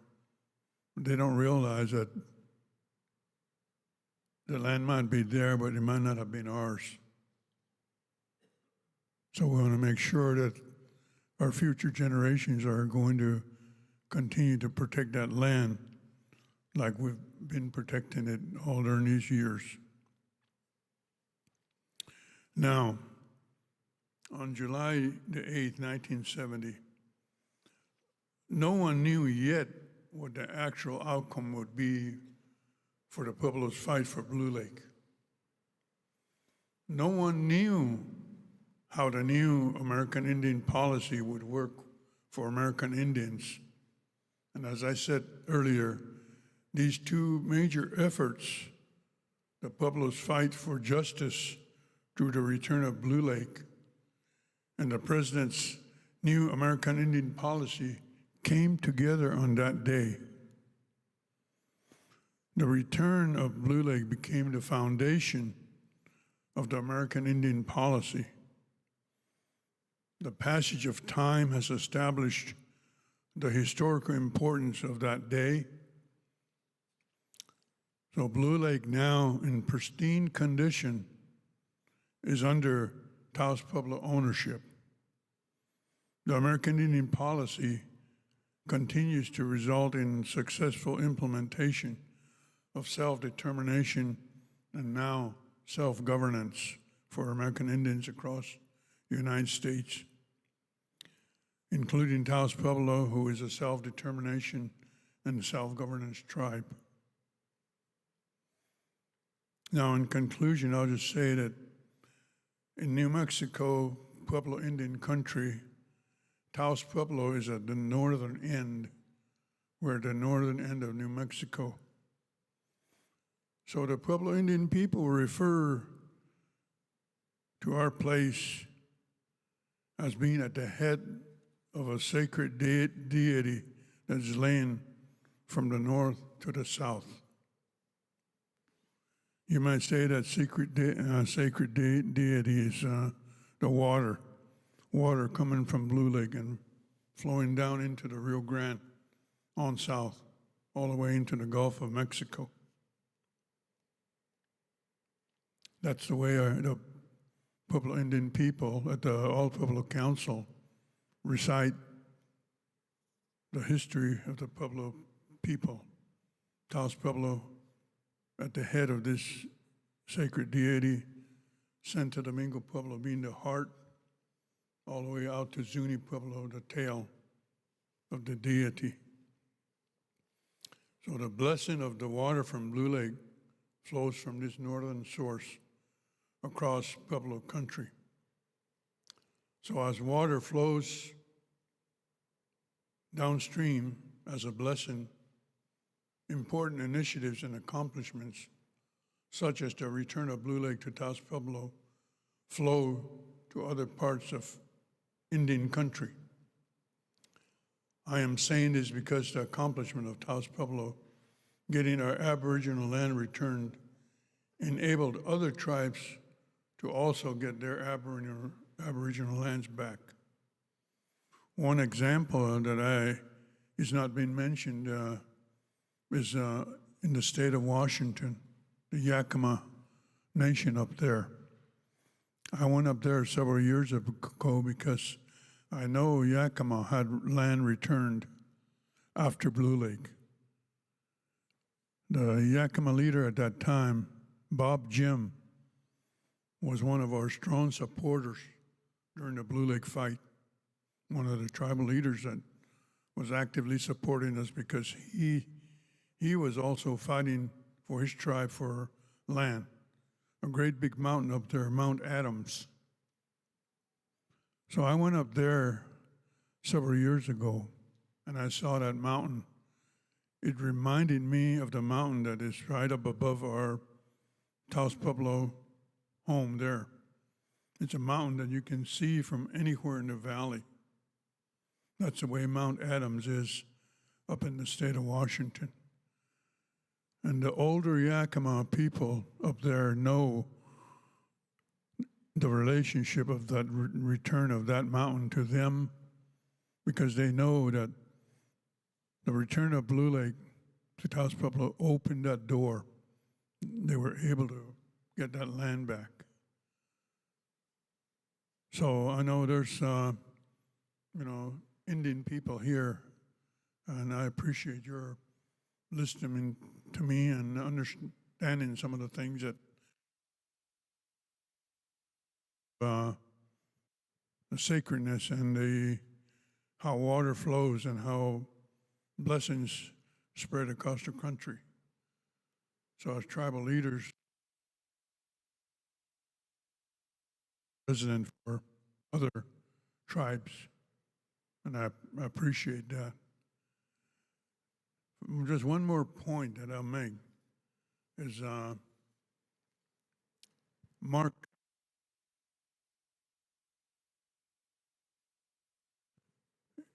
last couple of years ago, since we couldn't have the 50-year commemoration of COVID, we had a smaller program, a recorded program that we did like away. And Mark was there. He was there for that program. He did a nice write-up after that program about his impressions. But one of the things that he said was July 8th should be a holiday. It could be called Self-Determination Day or Blue Lake Day, or the name once given to this celebration by Taos Pueblo, Justice Day. This is what Mark Trahan wrote that day. So again, thank you very much for inviting me here. Thank you for listening. Ta, hey, ta.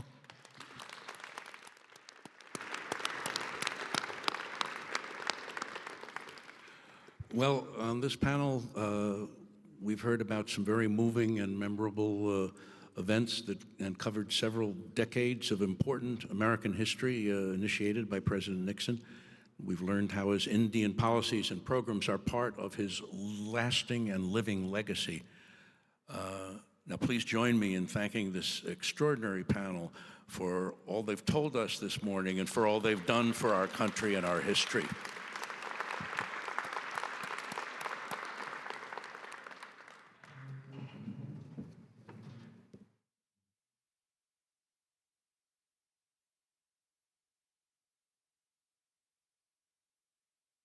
So, ladies and gentlemen, we'll move now to a short break, and our programming will resume in just a few minutes.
Ladies and gentlemen, I invite you to take your seats, and we're going to continue the program now as we also continue through lunch.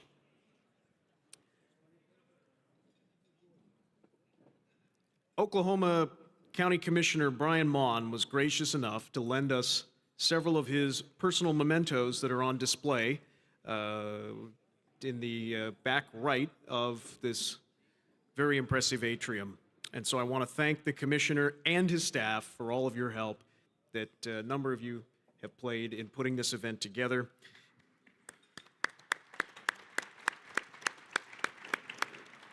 And now would you please join me in welcoming Commissioner Mon, who will introduce our next speaker.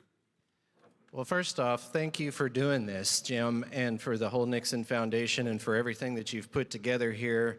Governor Anoatubby and the other tribal leaders for being here and making available the First Americans Museum for what I believe is the first presidential library event of any in the presidential library system to ever be held here in Oklahoma.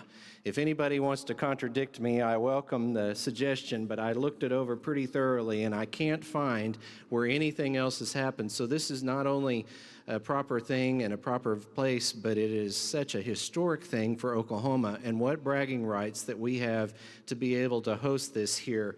And so thank you for everybody involved for helping make that possible.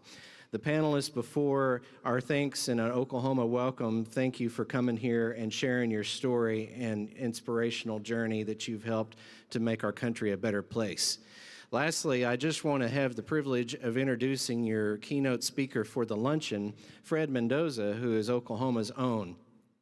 Fred is known throughout the country for having been involved in the music community. And in his multifaceted career and very interesting life, he had a role in helping discover Leanne Rimes and was involved in her country music career, Steve Holy and some others. Prior to that, he worked with the Buddy Holly estate and helping manage the Buddy Holly music catalog with Norman Petty's widow, Vi Petty, who was an Oklahoma University graduate. And he later became famous here in Oklahoma for his leadership in the Hispanic community, being chiefly named as the governor's Hispanic Council chair. And he has done a number of initiatives, including creating the Oklahoma Hispanic Hall of Fame. And he has worked diligently in numerous campaigns and been a lifelong tribute and advocate for those that maybe are some unheard voices in our community, and helped highlight their accomplishments and the things that they have contributed towards not only our country, but our communities local. And he has done that primarily starting at the mere age of 23, when he got a job working within the Nixon administration. He got to work actually in the White House, and I wouldn't be able to take all the credit for the mementos because he brought among some of his things from his days in the White House. He transitioned over in the 1972 campaign to work in the re-election and was actually a personal acquaintance and confidant of many of the key players in the most famous names that emerged from the Nixon administration. And I think that's astounding to be only 23 years old and have done that. And they set him up for being able to come back, and he returned to Oklahoma and did many campaigns here and started a whole life of, like I already mentioned, many different accolades and accomplishments. It's interesting because, and he'll talk about it, but the parallels of what he's done with the Hispanic community and how that went along with the Native Americans. And in so many of the initiatives from the Nixon White House, those two were in fact parallel. And so while you may think it's a slight deviation here that we hear from a Hispanic leader at a Native American conference, I think it speaks to how President Nixon so passionately cared about making sure inclusion and all of these different voices in our community were heard. And I know that you'll be enlightened by all the specifics with Fred Mendoza.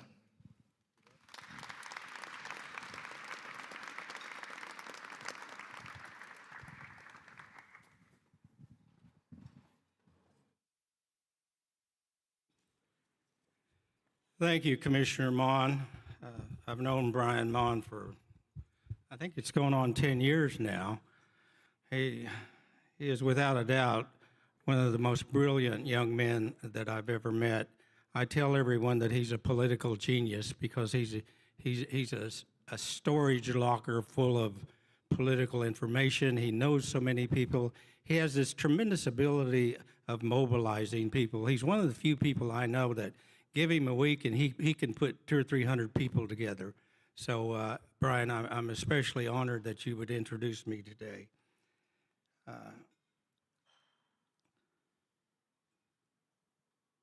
Thank you, Chickasaw Governor Bill Anoatubby, for making this your commitment to make this happen in behalf of the Chickasaw Nation, the Indian country of Oklahoma, and the great President Richard Nixon. Muscogee Nation Chief David Hill, Osage Nation Principal Chief Geoffrey Standing Bear, Cherokee Nation Chief Chuck Hoskin, Cheyenne Arapaho Tribes Lieutenant Governor Herschel Gorham, President and CEO of the Richard Nixon Foundation, Jim Byron. Thank you all for being here in Oklahoma City today to celebrate this great anniversary. Governor Anoatubby, I'm honored and humbled to be here today in your home. Thank you, Tammy Gray. Where is Tammy? Tammy, for skillfully bringing this event together in such a short time. And yes, great job. And thank you to the entire staff of the First Americans Museum for also doing everything to make this very successful. Ladies and gentlemen, just look around you, and you will see clear evidence of the Self-Determination Act of 1975. You'll see the clear evidence of what self-determination can do, has done, and will continue to do. See the construction which will generate jobs, taxes, recreation, and a first-class resort right here in Oklahoma City. Then travel through the rest of Indian country in Oklahoma, and you'll see a whole lot more of the same. That's the result of self-determination. Look around all of Oklahoma and see the hundreds of millions and millions of dollars invested in roads, hospitals, schools, businesses, festivals, housing, health, sports, universities, arts, scholarship, infrastructure, and taxes. Yes, millions and millions of taxes to support all of the citizens of Oklahoma. This is a very unique moment in history where many Oklahoma tribal nation leaders come together to celebrate and recognize this historic event, the Self-Determination and Education Assistance Act of 1975. I am really honored to be speaking here today. Earlier today, I have met some individuals who personally knew and worked with President Nixon for years. Dr. Frank Gannon, Special Assistant to the President from 1971 to 1974. Dr. Gannon is my new hero. Dr. Gannon, where are you? This man knows more about Richard Nixon than anyone you will probably ever meet. And if you please take the opportunity to talk to him, get his email address, get his contact information. I plan to buy his books, order his books. I'm really, this has made this event so special for me, is to meet that gentleman who loves Richard Nixon. And you, gentlemen on the panels this morning, I urge you, you are the true storytellers. You must continue to tell the story of Richard Nixon, whom I know in time will take his rightful place in American history. I come here today with a timeline retrospect of the Nixon years and my observations while in Washington, D.C. during a very historic time called the Watergate years. I look back at a time when the Vietnam War divided our country. Richard Nixon stopped that war. I see a time now, 50 years later, when historians, legal and socio-political investigators are accessing new documents and evidence which will again change the role in history for President Richard Nixon. And for that, I am grateful. It's hard to top what you've already heard today. So I'm going to speak from my heart. I give myself that luxury at this point because at 76 years now and 23 when I was at the White House and met so many of these historic figures. In 1971, I first worked in Washington, D.C. as a, quote, loaned executive for the National Alliance of Business, having a lot of interaction with the White House officials, congressional leaders, and their staffs and agency funding sources for community development. I was 23 years old, very naive, and very ambitious. I was blessed to be introduced to many experienced mentors in Washington, D.C. The most outstanding and influential to me was Henry Ramirez, the chairman of President Nixon's newly created Cabinet Committee for Spanish-speaking people. President Nixon was the first president of the United States to create a cabinet level committee to address the existence of the Hispanic population in this country. Through my work and activities at all levels of government in Washington, D.C., I was hired by the Cabinet Committee and assigned as a consultant to the White House for Spanish-speaking private sector initiatives, working collaboratively with the United States JC's National Headquarters Office in Tulsa. I recall working and developing English as a second language legislation and the state's newly conceived block grant program. I am proud and honored to have served this president. Now, mind you, we didn't vacation together or share Christmas together or anything like that. But I remember a few special moments. I remember being on the dance floor at the White House following a state dinner for the President of Mexico. I remember President Nixon on the dance floor with the First Lady introducing me to his brother. I remember he gave me these very cufflinks, these inaugural cufflinks that I wear today. I remember in 1980, I realized that I had never gotten an autographed picture from this president. I called his office in New York City, asked for an autographed picture. 3 days later, it arrived in Tulsa, Oklahoma, inscribed to Fred Mendoza, with regards, Richard Nixon. It's in that frame at the back of the hall here, and please take time to go look at that memorabilia. I remember a president who won re-election by a landslide of over 60%. I remember a president who refused to accept failure. I remember a president who sought out for advice, Presidents Clinton, Bush, and Ford.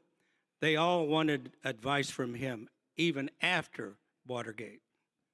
I remember a president who moved forward to create a lasting window in history with the Nixon Library and the Richard Nixon Foundation. I remember a president who left the United States at peace. As Commissioner Mon mentioned, I am the 11th of 13 children in my family. My parents came to this country from Mexico in the early 1900s and settled in a small town in southeast Kansas. My father was a railroad worker on the Santa Fe Railroad lines. My mother's family were farm workers, and each season they traveled through Middle America to harvest the seasonal crops and then return back to Kansas. I grew up in a very mixed neighborhood of blacks, Mexicans, a few white families, and a couple of Native American families.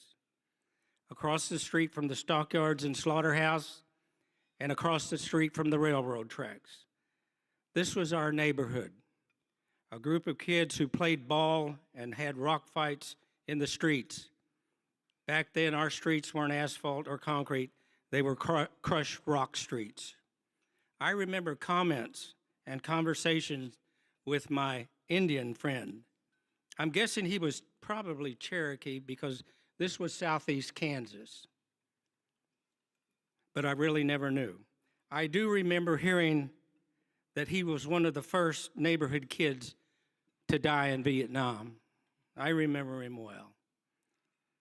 I remember we didn't talk much about our heritage or ethnicity. We were supposed to be, at the very least, ashamed of our heritage. We were invisible. But I remember him talking about some of his siblings and cousins and friends being away at boarding school. I was always puzzled by that. I could never really wrap my head around that concept, a concept I clearly understand now. My point in all of this, I realized that we had a lot in common. Growing up in this small town in everywhere America, growing up in this demographic, in this neighborhood, we had everything in common. We knew we couldn't go to the movie theater. We couldn't go to the public swimming pool.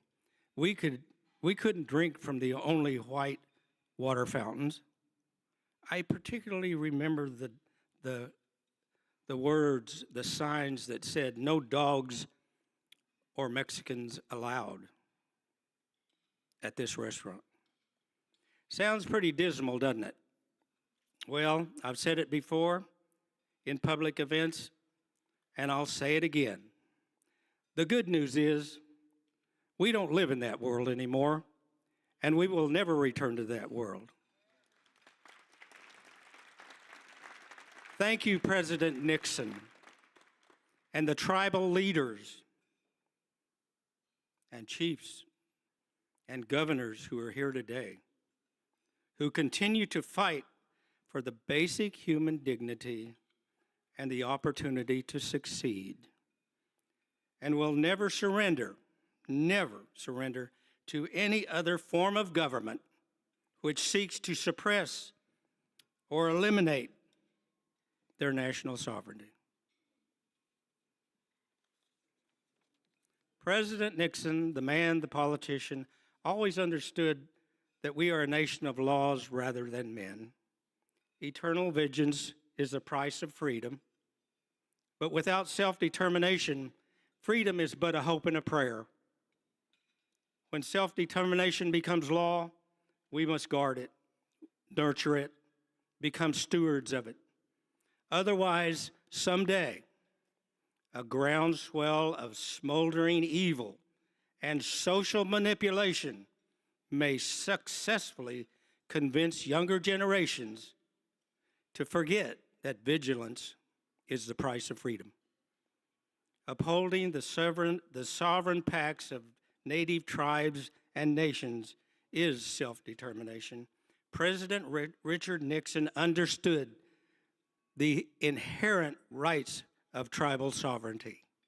He knew that from his Quaker religion roots and beliefs. He learned that from his college football coach. He learned that growing up in Southern California, immersed in the prevalent Mexican culture and history. He was a friend of Martin Luther King's. He felt compassion for the nonviolent campaign of Medal of Freedom honoree and 3 times Nobel Prize nominee Cesar Chavez to remove 4, 5, 6, 10, and 12-year-old children from the 10 and 12-hour days harvesting the fields of this country. Those were my brothers and sisters. Those were my cousins. Those were my parents. He understood that. As vice president, he supported President Eisenhower sending federal troops to protect the integration of 9 black students at Central High School in Little Rock, Arkansas. In 1970, President Nixon created the Environmental Protection Agency, a truly revolutionary concept designed to protect human health and environment.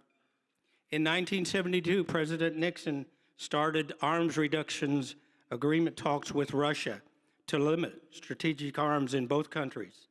Thus, SALT I, détente and nuclear arms reduction, and the world became a safer place because of Richard Nixon.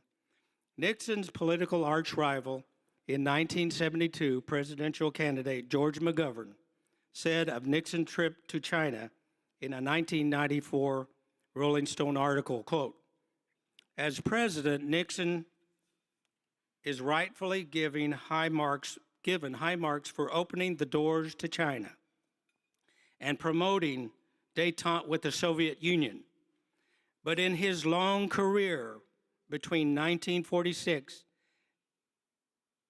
and the opening to China in 1972, he ruthlessly attacked others as pro-communists for suggesting that the United States should establish relations with China. Nixon was a political genius. Only he could have pulled this off." Recently, I watched a documentary called Watergate Secrets and Betrayal. Please go to watergatesecret.com. You will see a detailed dissection of the so-called case against Richard Nixon. You will see evidence, not opinion, of recently unsealed documents showing the grave misconduct of the special prosecution, of John Dean being disbarred, of unethical conversations with the judge in this case, Judge Sirica. You will see and hear the volumes of diaries, memos, letters, and conversations that violated every constitutional and ethical right afforded to most, but not to Richard Nixon. I will always remember feeling like he was betrayed by those closest and most trusted by him. I'll leave you with this. Upon his resignation, President Nixon said, quote, "I am hurt, but I am not slain. I shall lay me down and bleed a while, and I shall rise and fight again. That's the story of my life." And he said, "Others may hate you. Those who hate you don't win unless you hate them, and then you destroy yourself." Thank you, Governor Anoatubby, Chief Standing Bear, Chief Hoskin, Chief Hill, Lieutenant Governor Gorham, Lieutenant Governor Anoatubby. There's a mural in Mexico City which begins, "We are the sons and daughters of kings, chiefs, and bloody revolutionaries." My father came to this country in 1914 after the government killed two brothers and took his land. There are 300,000 Hispanics in the state of Oklahoma. We are your brothers and sisters. We are your Aztec and Mayan roots, from South America to Central America to Mexico. We are your brothers and sisters. I often say, and I say this in the case of Indian country and of all Native Americans, tribes, and nations, we're not looking for a place at the table in Oklahoma. We own the table. You own the table. And that's never going to change. Right now, there sits in this room, ladies and gentlemen, probably more power, influence, and wealth than you see over here on 23rd Street. You know, some people don't say that, but it's true. And we know that. I love Richard Nixon. I love the tribal leaders. I'm so honored to be here. I've had so many honors in my lifetime. I've done so many things. But this, ladies and gentlemen, is probably my highest honor. And I thank you from the bottom of my heart. Thank you.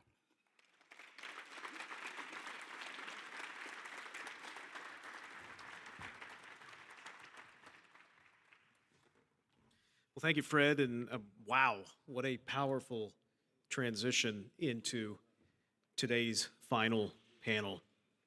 For those of you who are in the room, I want to ask you to turn around. I made mention of it earlier, but there is that table of memorabilia that sits behind you in this beautiful atrium, and we have two individuals to thank, one of whom you heard from, Commissioner Mon, the other is Fred Mendoza, and they lent some of their personal items that you all should take a look at, but there are some photos on the table that I especially want to draw your attention to.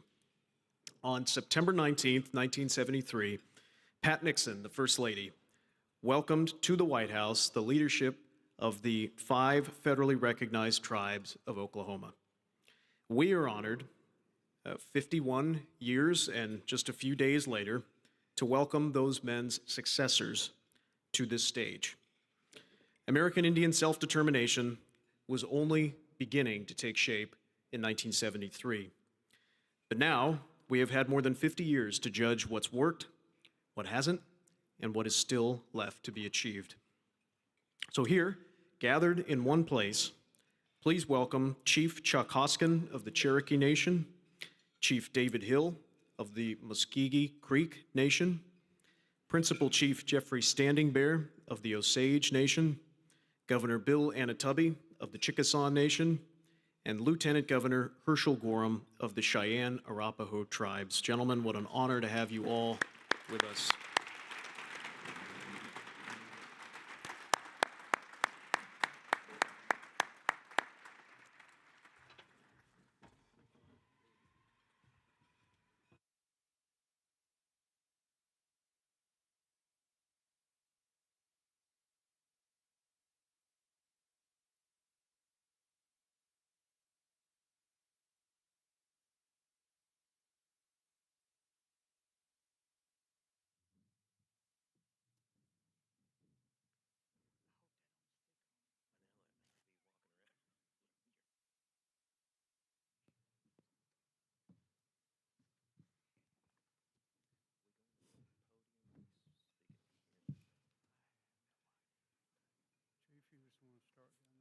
Are we speaking from here? We're on our own? Are we speaking from the podium or from here?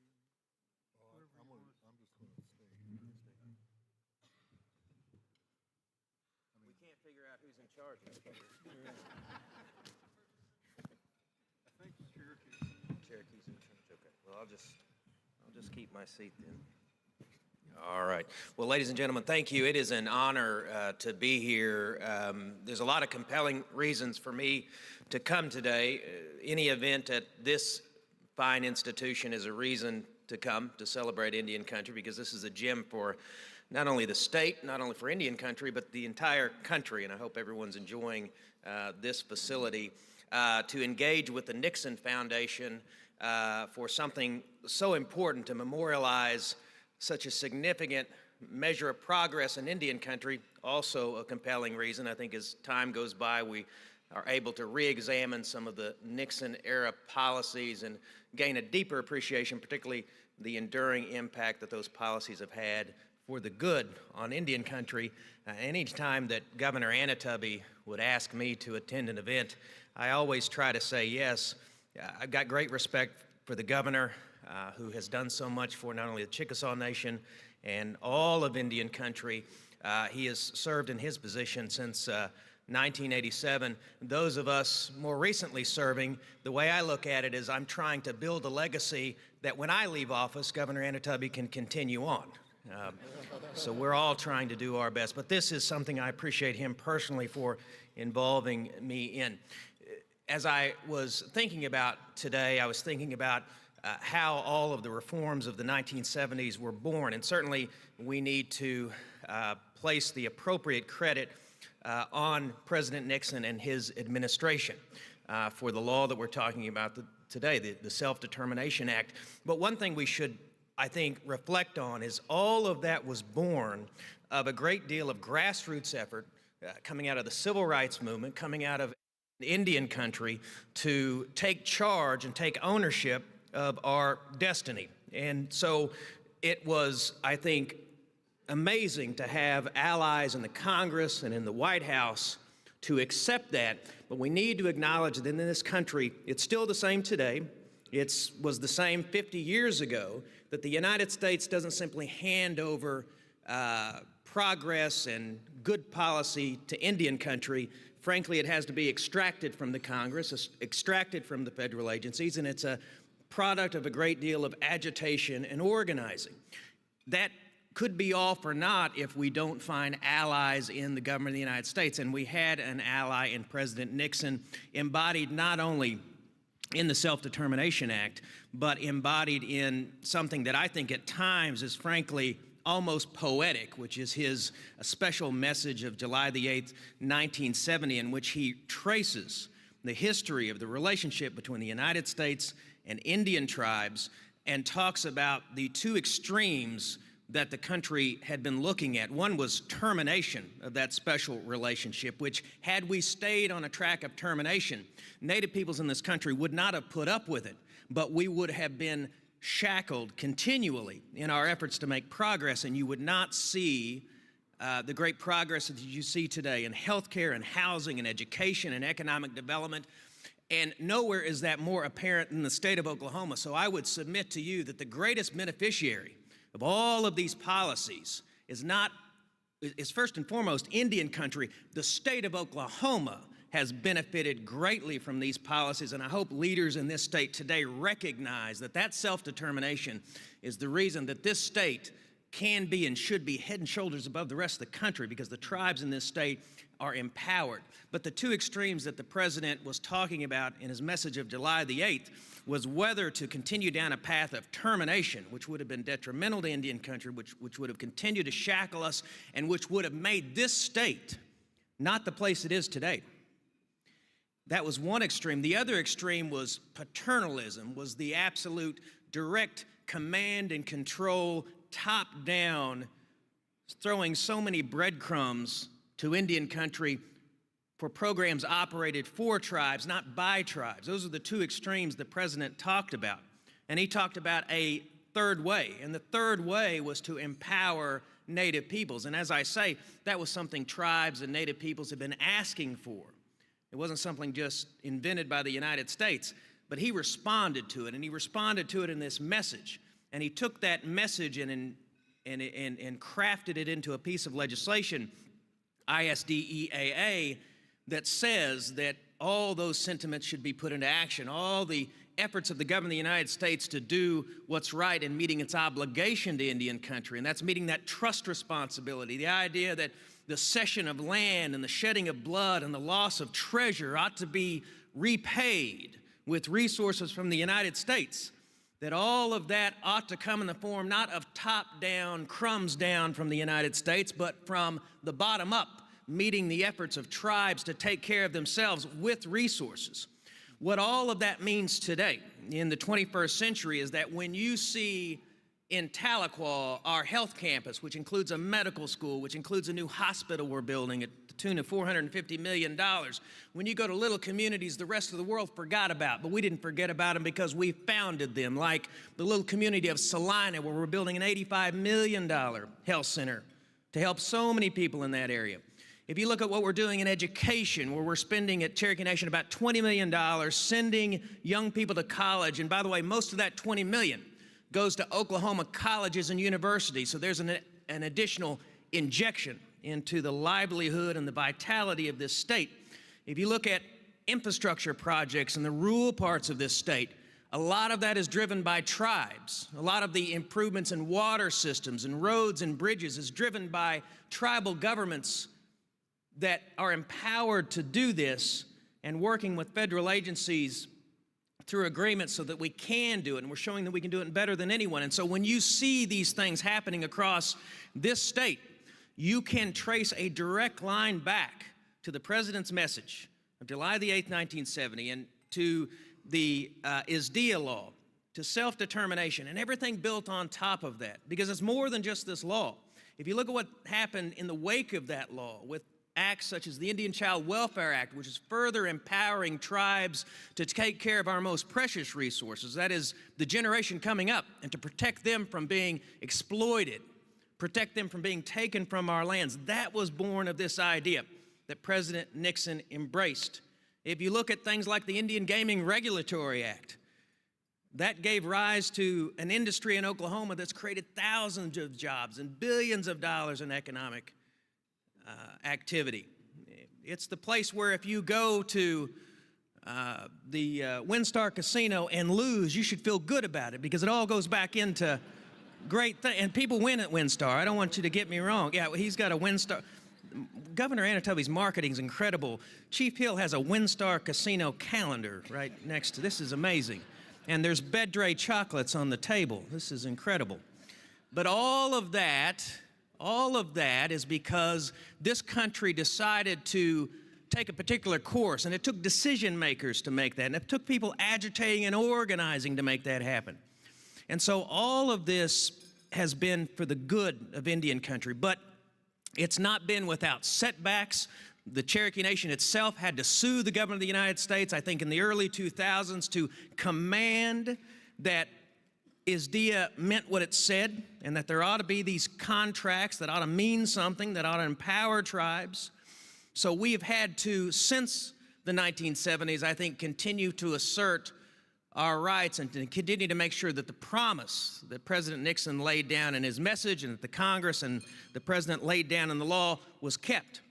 And it does take, I think, continual vigilance because there's more work to do. We have proven, all of the gentlemen up here represent thousands of men and women working in programs every day that are demonstrating that in any area of public policy, any social challenge we have, the tribes are leading, and we're leading because a great many laws, not the least of which is this law, has empowered us to do this one thing, and this is where I'll close. We are doing what we always could do. Before anyone ever got lost and found North America, before anyone ever invented the United States, before anyone ever made up the state of Oklahoma, Native peoples were governing ourselves. Not that it was a land of milk and honey, but we knew what we were doing.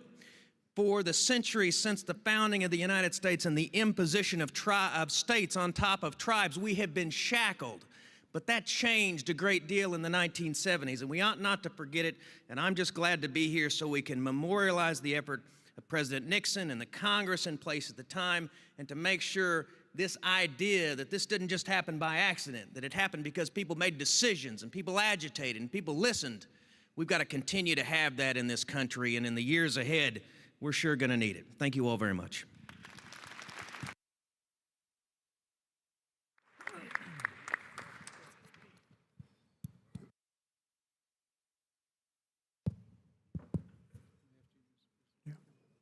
Hello? Okay. It's Jay. David Hill, Geoffrey, Muscogee, Miko, I guess. So good afternoon. David Hill, Principal Chief, Muscogee Creek Nation, and I'm honored to be here today. Especially when you get an email from Governor, just say, can you be up here? And you walk up the door, Tammy says, oh, you got to do this. So I don't know where Tammy's at, but I appreciate it. You know, I'm going to just start out with a quote. Right off the front. At the far end of the Trail of Tears was a promise, and I'll lead up to that. You know, you had great speakers up here this morning on the first panel, and it's hard to follow up with a gentleman down here and Chief Hoskin, which he's part attorney, so he can bring it out.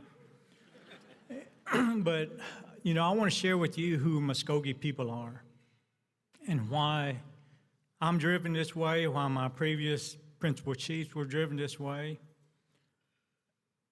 We originally had started out, in which Chief Hoskin had mentioned that, I think in the early years of before 1492, there was a gentleman lost at sea, and we found him.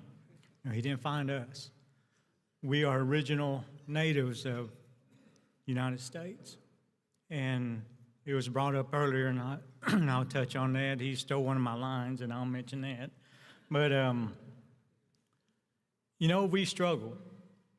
Originally, we struggled from originally being in Florida, being removed, going to Georgia, Alabama, Tennessee, South Carolina.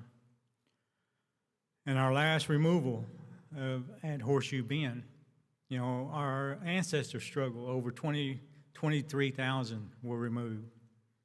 Only just a little bit under 4,000 made it, didn't make it to Oklahoma. And today, we're over 100,700. I finally made it to the group with Cherokee and Choctaw.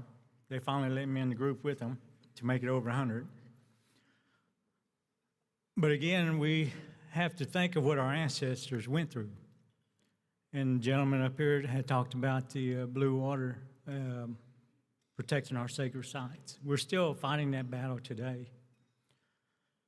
And what they endured, our ancestors had went through, and I'll be honest with you, I did not know that President Nixon did all that.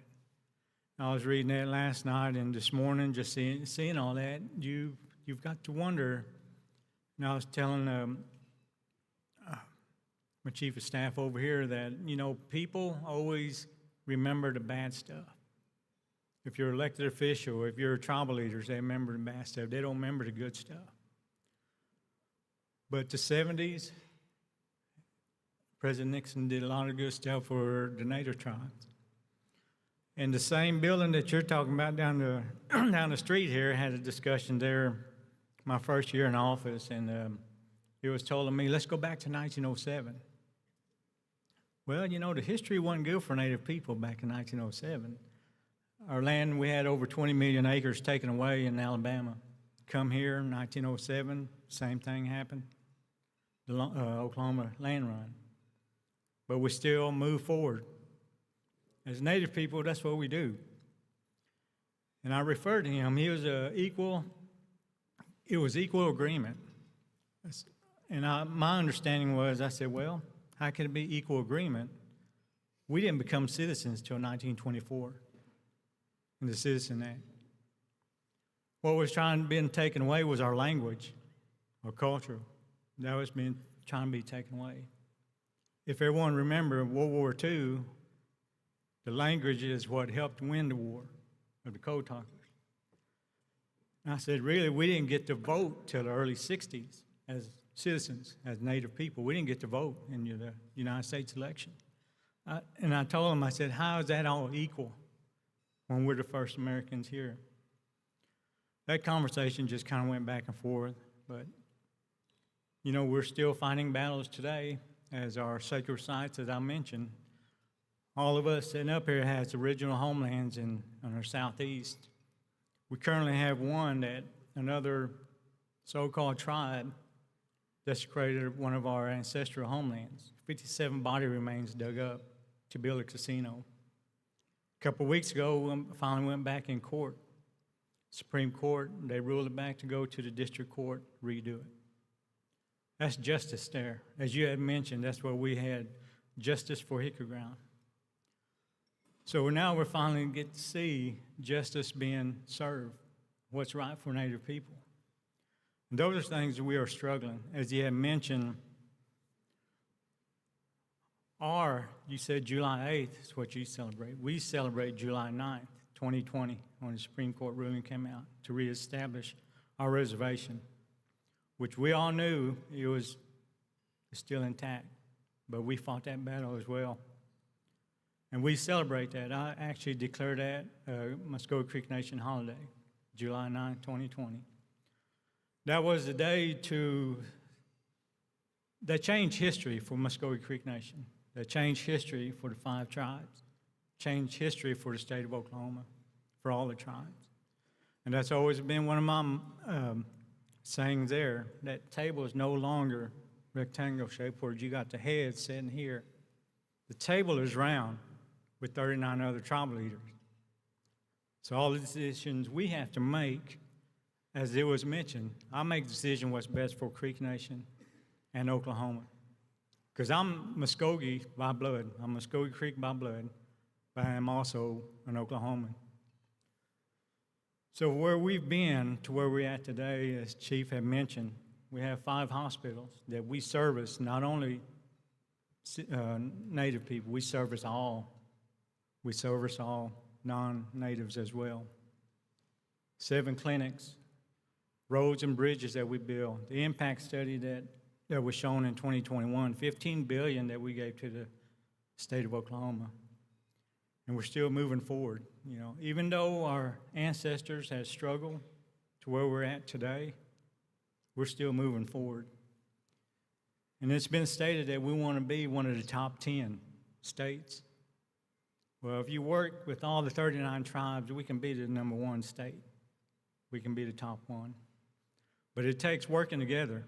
We're only better if we work together, and I know that's what we've been pursuing, all the tribe leaders up here, and all the tribes in Oklahoma. There's no more Trail of Tears. We're not moving anymore. We're going to be here in Oklahoma.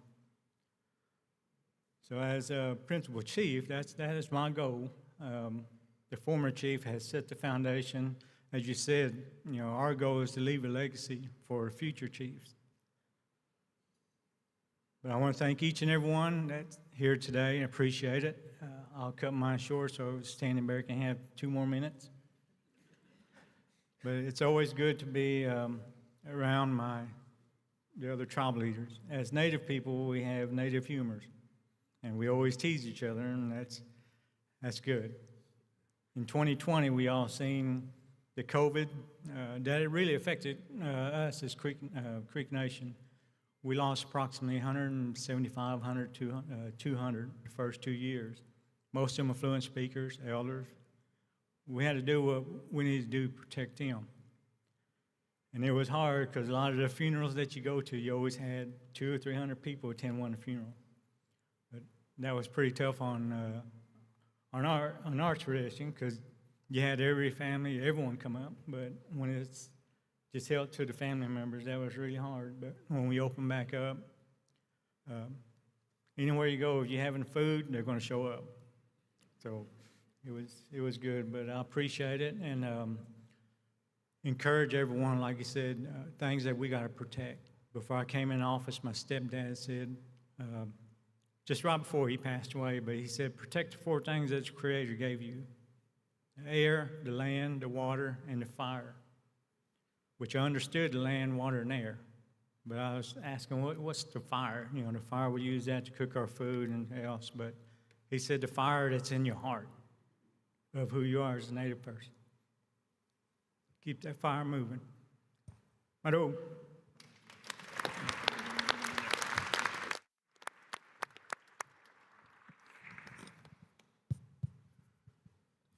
Thank you, Governor Anoatubby and Lieutenant Governor Anoatubby and the Chickasaw Nation and all of you who worked to put this together. It is overwhelming to be a leader and then to be reminded how small you actually are in the scheme of things. And I note that at this table's members of our Oklahoma Supreme Court and their staff. And then over here, we had some U.S. Senate staff, and I've seen several prominent, longtime Oklahoma politicians, and of course these tribal leaders up here. And it's humbling to know that we're all in this together, and we've chosen this path to go forward. And I have an opportunity to speak about how President Richard Nixon influenced my life as a young attorney for the Muscogee Creek Nation, and how the nation benefited. And I want to acknowledge that incredible first panel, and to tell you that your work, your effects keep going. And so it's good to keep that history alive. For myself, it was 1982, and I was general counsel to the Muscogee Creek Nation. And as young as I was, should tell you how little money the tribes had. In those days, there was no gaming, no tobacco, no tag. We were writing ourselves in as on grants to get paid. But you want to go work for people, your people, Indian people. That's how it is. You do that, and then soon after, Chief Cox of Muscogee Creek says, "Why don't you find out what those Seminoles are doing down in Florida, and those California tribes, see what they're doing. They're doing something with bingo. So I got to work on that and found out how they were approaching things, talked to them, talked to their attorneys and all that. Got back and report, what's going on, and realized that this is for Oklahoma, the model that was being used by these other nations, tribal nations, was going to get a little bit more complicated for Oklahoma because our land base was questioned, whether or not there was what we call Indian country left at all. And on top of that, the Attorney General, no, excuse me, not the Attorney General, the District Attorney of Tulsa County, David Moss and his people had it in their minds that they were going to arrest all our tribal leadership and probably the lawyers too. And, but the Oklahoma Tax Commission was all for us going straight ahead because they had a plan to tax, a sales tax on the every transaction, every gaming transaction was going to be taxed. And so we had in Oklahoma Tax Commission said, go ahead.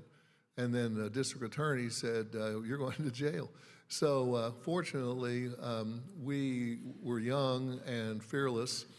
And well, Chief Cox had been around a long time, but his team, so he said, put together a team. So we went ahead and did that and realized quickly that the model that was being used in California and in Florida was based on competing interests of three entities: the tribal nations, their interests, legal interests, the state of Oklahoma, their legal interest, and the federal government, and as expressed through laws, acts, laws, resolutions, any kind of executive orders, and policy statements. So let us do an inventory of these interests. So we spent a lot of time, so much time, trying to weigh these interests as a judge might, a federal judge might, and still at the same time keep it undercover what we were doing, because there was a piece of land up in Tulsa that the surveyors missed in 1906 called the Mackey Sandbar. And when the Bureau of Indian Affairs, who was absolutely no help to us, said, oh, there's no Indian country up here, we just have approval authority over those leases, sand leases. But that doesn't make it Indian country, so that's what we were facing, is the Bureau of Indian Affairs and the Solicitor for the Interior here and other places, Muscogee mostly, were telling us that they can control the land of the Muscogee Nation and all tribes, but that doesn't make it Indian country. And then you said, well, didn't you put isn't that like flip-flop? You got to be Indian country before you can regulate. I said, no, and like they said earlier, these speakers said, in those days, BIA and the solicitors thought, we worked for them until everything. My mom was Muscogee Creek, but I'm enrolled at Osage. Of course, I'm chief. Yeah, you would think. So I'm thinking, what the heck? You guys are just going to take everything till everything. So we got that land issue, and we could talk about that for a long time. But we ended up prevailing that it is Indian country. And then we started looking at, well, that was in the end of the case. But in the meantime, we were building our, what are the tribal nation interests and what are the federal interests? Well, as I mentioned, the Bureau of Indian Affairs was no help. No federal agency was helping us. No politicians were helping us. It was just a little bit hot. No bank would touch it until years later the compacts came up, and that's when the banks started opening up the access to capital for the tribal governments. But before that, we had to get venture capitalists and their returns on investment were gigantic. But we're doing this all internally. So we said, well, we're going to have to tell this story, because going to court is telling a story. And you only got so much time and so much space to do it. Otherwise, you're going to hear it from the justices that that's too long. So you don't want to go there. You want to say it concisely, and you want to understand what you're trying to communicate. So then we didn't have any way to measure the federal interest, because locally it wasn't happening until I went back and looked at Richard Nixon's policy statement. And then we got to realize how everybody talks about self-governance 1975 like it's common knowledge. I even went to law school and studied it under Bernard Strickland, Professor Strickland, but I still didn't know how it all worked until I got out of law school, and I was only knowing how it all worked because the nation, Muscogee Nation, said, make it go work. And I'm going, okay, yeah, I know how to do that. Sure I did. So I went ahead and acted like it until I learned it. And we had a strong chief and a strong council there. And so we started saying, okay, we have Richard Nixon's statement. And if you ever go to the legal briefs, the papers that are filed at the 10th Circuit, particularly federal court, you'll see us quoting this Indian policy statement. You'll see us also building on the historical interests of the Muscogee Creek Nation with an incredible history of self-governance going back for centuries. And then when you learn that some of the Chief Hill's families and others were all meeting after 1906, after the Allotment Acts, they were still meeting illegally in session, and their courts, the Supreme Courts of the Muscogee Creek Nation, were back in the hills meeting illegally to render court decisions. They were still not believing they were not a government. And so when you start putting the books of Angie DeBow, the great Oklahoma historian, As Long as the Rivers Run and The Road to Disappearance, those are in the legal briefs. And because we understood what the California and Florida tribes were doing was this balancing inquiry, although the framework was the same, but how you apply it is different. So using Richard Nixon and Reagan, President Reagan in 1983, as apparently most of you know, I hope, please read it. It refers back to 1970 and President Nixon. And it refers to the Indian Self-Determination Act of 1975. And all those are expressions of federal interest. And the solicitors didn't know what to say, because we didn't have computers, we didn't have cell phones and all that. People were like, oh, did you get the word out? There was there's self-governance going on here, and it's been going on. It's just been suppressed. And so when you release all that, and then over at Osage, I can tell you, it's the same thing. When you start releasing all that, I'll call it oppression, because that's what it is, because of our oil and gas we used to have. We haven't drilled in 2 years because of regulations and madness. We're a small tribe compared to our brothers and sisters here. But you see 25,000 of us, and that only 6,000 have an interest in the oil. The rest, none. And that's until 2006, you had to have a royalty interest in order to vote and be a member. We finally got to Congress, U.S. Congress, and Congressman Lucas really helped us change that. But any way you look at it, and there's 30% of the royalty interest shares called head rights we can't get back, because laws were meant to go one way, out, and we're trying to bring them back, and the laws aren't built that way. So I'm telling our people, I said, these are man-made laws, and whatever man can make, man can undo. And so we're charting that course about how to get the Bureau of Indian Affairs, how to get everybody out of our business, because we bought our 1,470,000 acres with our own money from our sale of our lands in Kansas. Nobody created it. We just paid cash and bought it from our neighbors, the Cherokee Nation. Thank you, Chief. It was a good buy for us. And a lot of oil and gas for a while, but when you see what happened, and for those of you that have seen the movie Killers of the Flower Moon, please go read the book by David Grann, because that is where all his great research bears fruit. I can tell you that Marty Scorsese and Leonardo DiCaprio and others decided during COVID to change the script. And Eric Roth, the screenwriter, is, according to Scorsese, they said, where's the heart of the movie, really?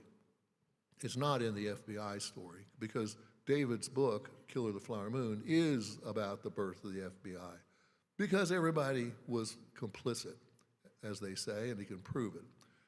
The county judges, the district attorneys, everybody, the merchants, the police. I mean, that's why they call it, also the book's called The Osage Reign of Terror, because people were scared to death. And guess who controls all of that activity? The federal government. So we've been pushing back, trying to use the 75 Self-Determination Assistance Act, trying to use all that, trying to compact, and we've got everything pretty well coming into compacts, which are underfunded, by the way, the federal government. We've got it coming our way, except oil and gas, big surprise. And oil and gas, they don't want to let go. And they use all these bureaucratic tools. One of them is called what do you call it? Good Lord, I'm going to lose my mind. Anyway, they use all these various tools to inherent federal functions. Inherent federal function. They say what they do is one big tool. Say you're a tribe and you apply, and we're the Bureau of Indian Affairs, and this is really what happens. And you say, oh, well, we don't think someone checking the leases and checking the oil and gas are going to be inherent federal functions, because that's just people out there in the field, and most of them, are Osages anyway, under Indian preference laws. So the Bureau of Indian Affairs says, okay, and they agree, but right before we sign and amend our compact, they go, we've thought about this, and we've redone everybody's job descriptions and put a little bit of jobs that were inherent federal functions into jobs that were not inherent federal functions, or IFF, as they say. So now everything's inherent federal function, and you can't have any of it.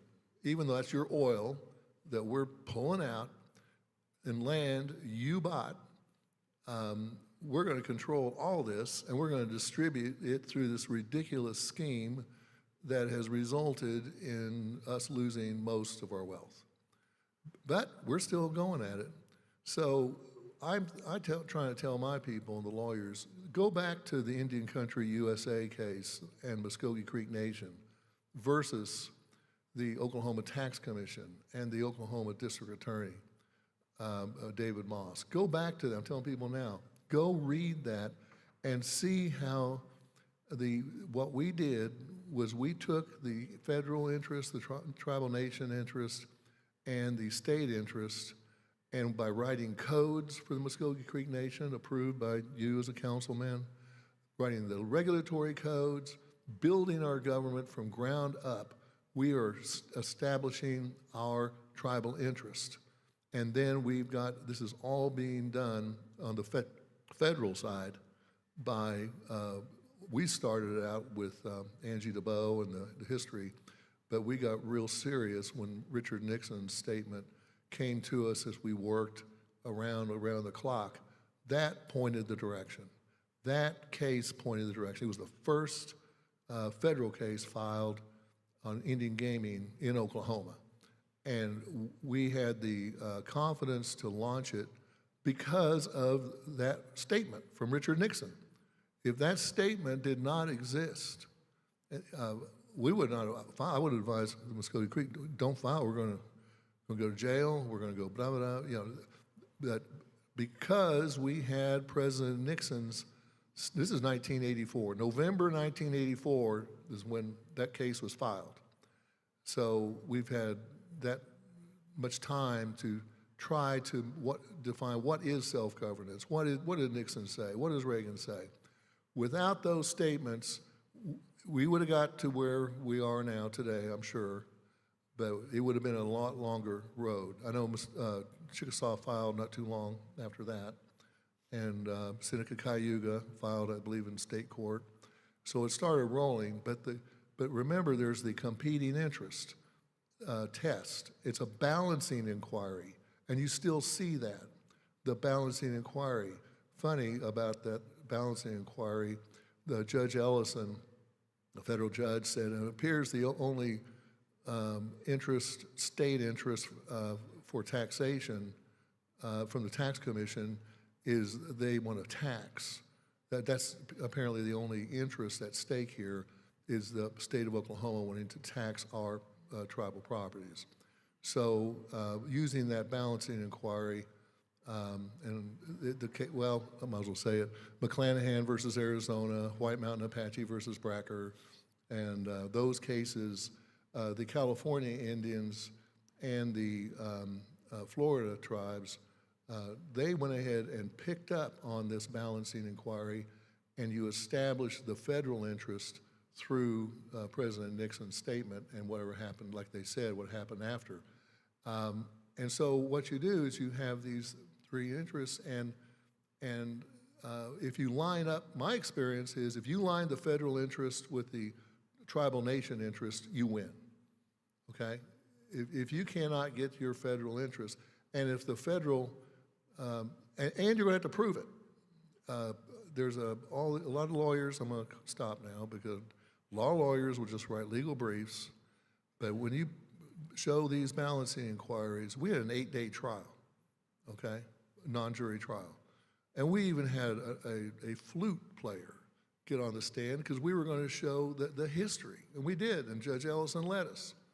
And I don't know what the court reporter was writing down, but it just says flute being played.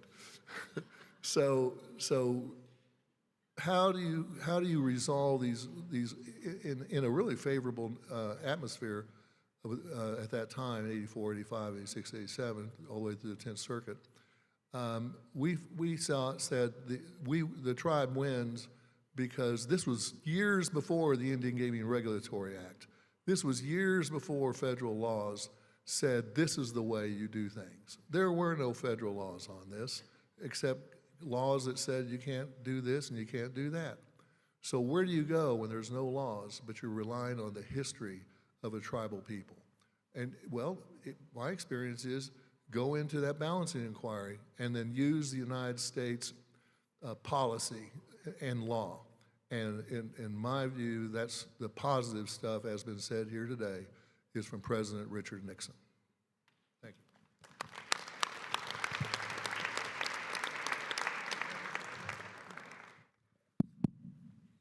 Good afternoon, everybody. Oh, come on. I feel so lonely. Nobody say hello. Oh. Greetings from the great unconquered and unconquerable Chickasaw Nation.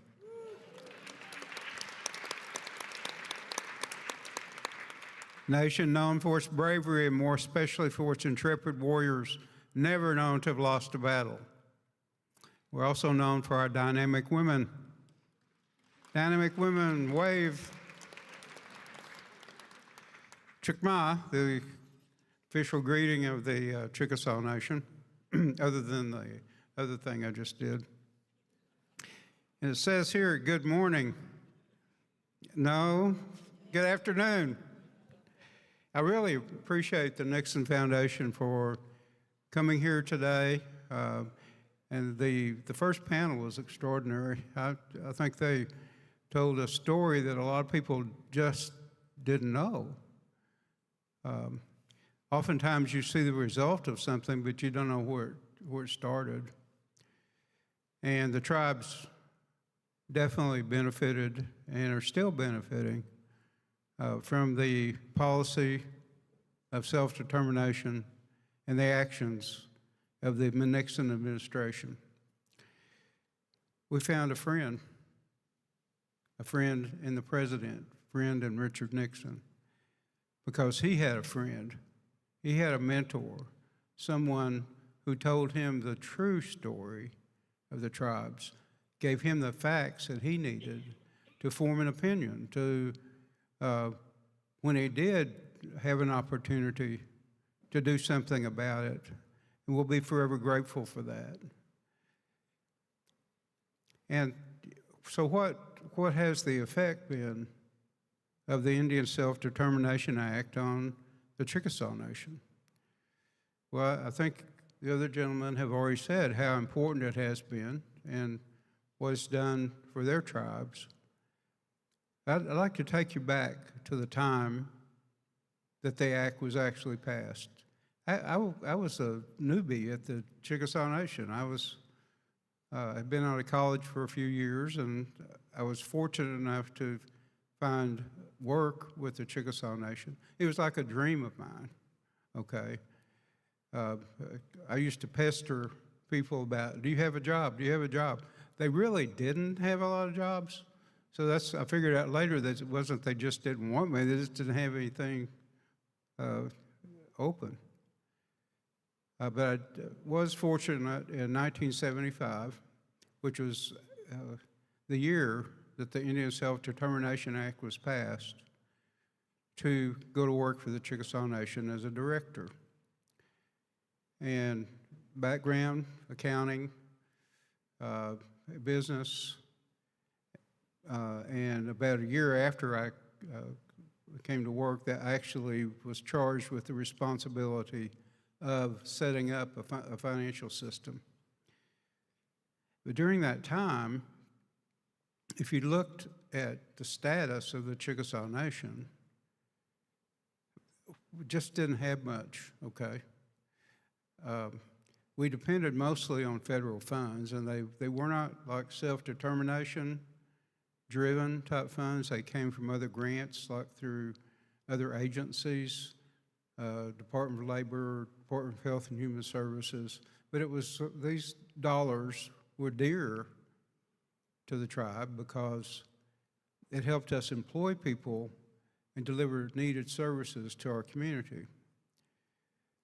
It wasn't a lot, but the dollars that the tribe had, we could not contribute to services really for the people.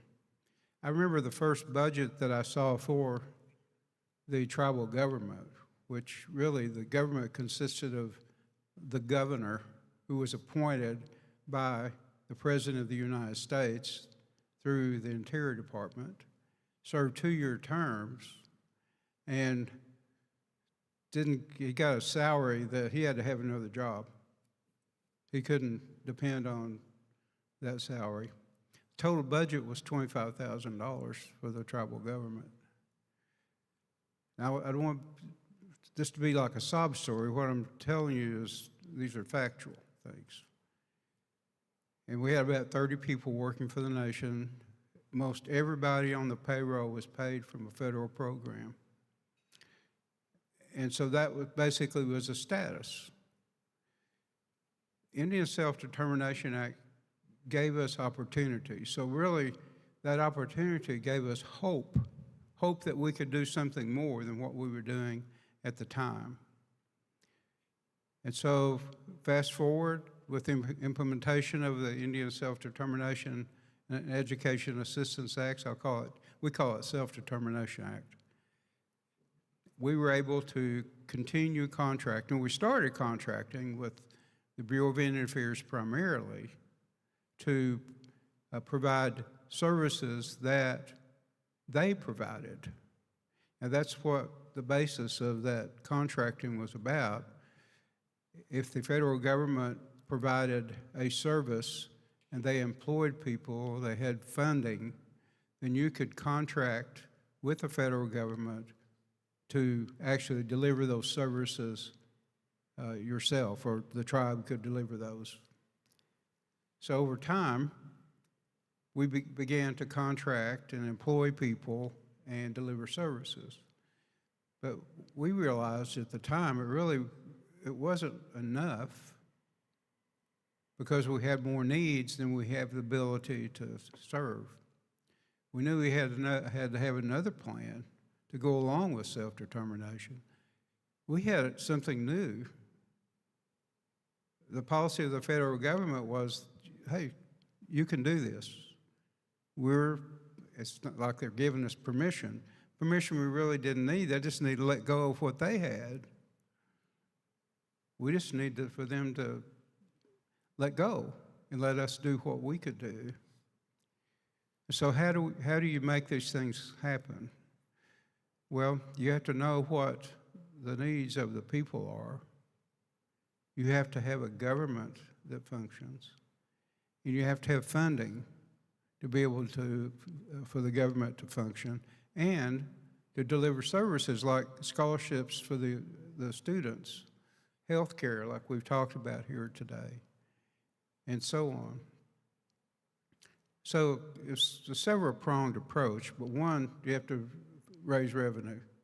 Now, what does a state or the county, city do if they need revenue? They tax people. I guess that's mostly what they do. I don't know of too many money-making activities. I'm sure there are, but that's the nature of government. So we needed to be able to raise revenue in another way because our people were already taxed enough. Everybody's already taxed enough, okay? I would expect to get applause from that. If nothing else, we can agree on that, right? We're taxed enough. But our people really couldn't afford a lot of taxes either. So we developed a strategic plan, right? Everybody says, okay, strategic plan. We called it just a plan. How do we do all these things? How do we make it work? Well, after the 1970s, our government changed. We actually have a government now that is 3 departments, executive, legislative, and judicial. So we have governance. That's one of the pillars that we need is a government, that represents the people. Then we have, obviously, the services that we provide. So how do we raise revenue? Well, we thought, well, how about using the United States economic system, develop these businesses that maybe we could use the revenue from in order to help pay for the costs that we have for government and we have for the programs. That's sort of like self-determination, right? You make your own decision to do something like that. Rather than trying to raise money through taxes, we raise money through another means. And so that was another activity or a pillar that we used in order to make our government function and to really be self-governed and be able to be self-determined. You can be determined to do something, but you got to do it. You can't sit on your hands. So what the plan was to raise the money we needed, know what we needed to do, and do it. And that was a high calling, I'm telling you. That wasn't the easiest thing in the world to do. So it was the progress. It took a while for us to get to where we were going. But the formula worked. We had a few failures when it came to, yes, somebody that's elected saying you had a failure, 1 or 2, or maybe more, when we tried to open a business and maybe it just didn't work. But over time, we're able to put together an economic development effort that created the kind of revenue that we need in order for our government to function. That's self-determination, right? Self-governance. The idea that happened in 1975, and actually that really culminated in 75, led to a lot of other things within federal government. But for us to have our own destiny in our hands, it meant a lot to us. We were determined to make sure that if something, we did something, we're going to do our very best to be successful at it. And we're going to, we set up a mission statement, okay? That's part of strategic planning, right? And the mission was to enhance the overall quality of life of Chickasaw people. Now, that's a high calling, but that is what causes us to do everything else, because we're looking at what the needs of our people are. And it could be some sort of social activity. It could be doing something else within the community, creating an atmosphere within the community of hope and determination, just like we as a tribal government were doing. And if you look at where we were and where we are, it's been a successful journey. From the 1970s to today, we have a highly functioning tribal government. We have the revenues that we need in order for us to function. And we are delivering the services that we need to deliver. Besides that, something was mentioned by Chief Hoskin earlier about infrastructure, other entities within the community, other governments. We have partnerships through in and around our government throughout the state to accomplish things together, whether it be the infrastructure that was mentioned earlier, whether it be serving the needs, creating a better community. So we, the Chickasaw Nation, and it's not just me, the governor, it's we, the Chickasaw Nation, are sharing our success with others. We believe that a rising tide raises all boats. We have people that attend our public school systems. We have people that drive the roads. We have people that go across the bridges. We have people that are being served by nonprofits in some way or another. So we consider everyone partner. It could be another government. It could be the county, the city. If we work together, then things hopefully will get better. And things can always get better. We have issues in our communities that need to be dealt with, and it includes our people, the Chickasaw people, other Native people that live in our communities, and everyone else. So we have to be a community, we have to be part of that community and help others and make sure that our government functions well. We have a government that's made up of 3 branches: the executive, which is the governor and lieutenant governor. We have 13 legislators, and we have 3 Supreme Court justices, and then we have district courts. And the latest development having to do with the McGirt case gave us more responsibility and obviously more authority. And so we're using that authority to take care of business and take care of it right. I think the other tribes are doing an excellent job in that too. But the Indian Self-Determination Act and the impact of that act, it didn't give us businesses, you know? It didn't give us our government. It gave us hope. It gave us a will to get out there and get busy and take care of the things that the federal government had under their thumb. I remember going to meetings when I was first employed with the Bureau of Indian Affairs, and someone would utter the word sovereignty within the tribes, and the BIA officials would laugh. Oh, you don't have any sovereignty. You haven't had that in a long time. It wasn't until we recognized that we had it that we were really able to get done what we needed to do. So sovereignty is key to this as well. The state of Oklahoma has sovereignty, and that can carry on through the various subdivisions of government.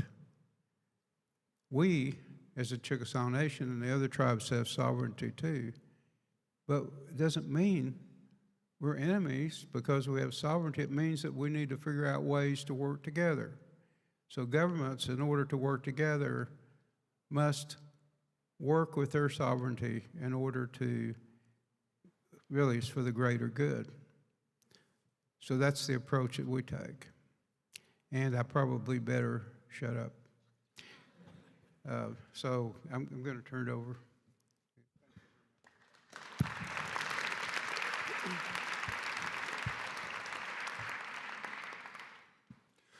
Dos Itatito Osini, Nasitna Herschel Gorham. Good afternoon, everyone. My name is Herschel Gorham. I am Lieutenant Governor for the Cheyenne and Arapaho tribes. I'd like to thank Governor Anoatubby, Mr. Morgan, for reaching out and inviting me and our tribes to be present up here today, along with the other tribal leaders that are here, Chief Standing Bear, Chief Hill, Chief Hoskins, and everybody that's out here today. I see a lot of familiar faces, not only from a lot of the conferences that we attend, but as well as a lot of the meetings. So, Cheyenne and Arapaho tribes, we're the only tribe that's currently headquartered, that has always been headquartered in northwest Oklahoma. If you divide the state into 4 quadrants, northwest, southeast, southwest, northeast, did I get all 4? We're the one in the northwest quadrant of the state. So we have roughly almost 16,000 tribal members. We have Cheyenne Arapaho communities all throughout northwest Oklahoma. And two of the things I want to talk about today briefly is, aside from self-determination, but I also want to talk about the need for the tribes to always stay vigilant in everything that we do. When you look at the history of Indian policy in the United States, it has taught us one thing as Indian people and as tribal leaders, that we always have to remember our past, not only the good, but also the bad, because if we don't, we'll forget the bad things that happen and we won't learn from our mistakes to prevent those things from happening again. And if you look at the history of Indian policy, it goes back to the removal period, the reservation period. Chief Hill mentioned the Trail of Tears, how we're not going to go back to that time period. And then you move forward to the assimilation period that the government tried to bestow upon all Indian people, and that dirty word that nobody likes to hear, the general allotment period, where hundreds of thousands, millions of acres of our tribal land was taken, as the individual spoke, in length of about, for Taos, Pueblo, how a surveying error accidentally took some of their land. We all know that was not an error.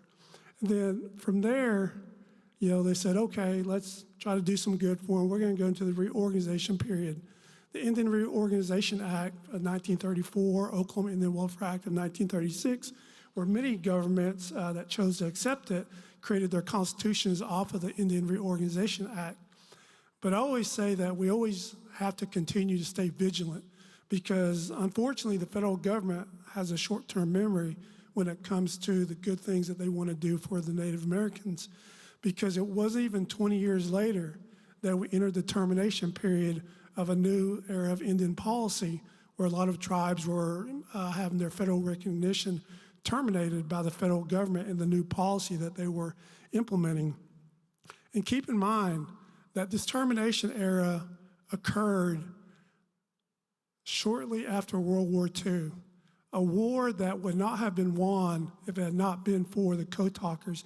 I believe Chief Hill also mentioned that as well. The code talkers, the ones who, the only code that the Japanese could not break, is the reason why we were able to win that war. But it wasn't even a few years later that they started terminating the federal recognition of some Indian tribes. So we can never get comfortable. We always have to stay vigilant as a people and who we are to continue to always fight for what we have. Enter the self-determination era of 1975 in the Richard Nixon administration.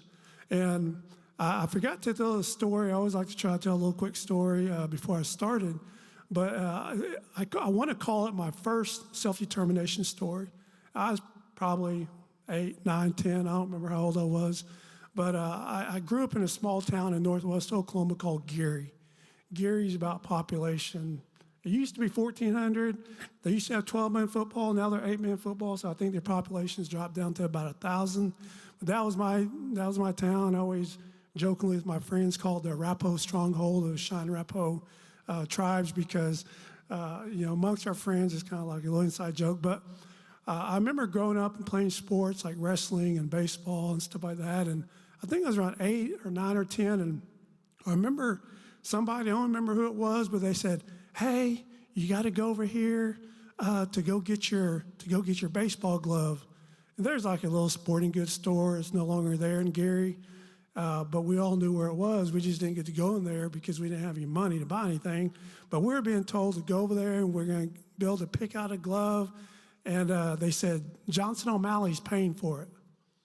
And 8, 9, or 10, I didn't know who Johnson O'Malley was. They didn't call it Joe back then. They called Johnson O'Malley by his full name.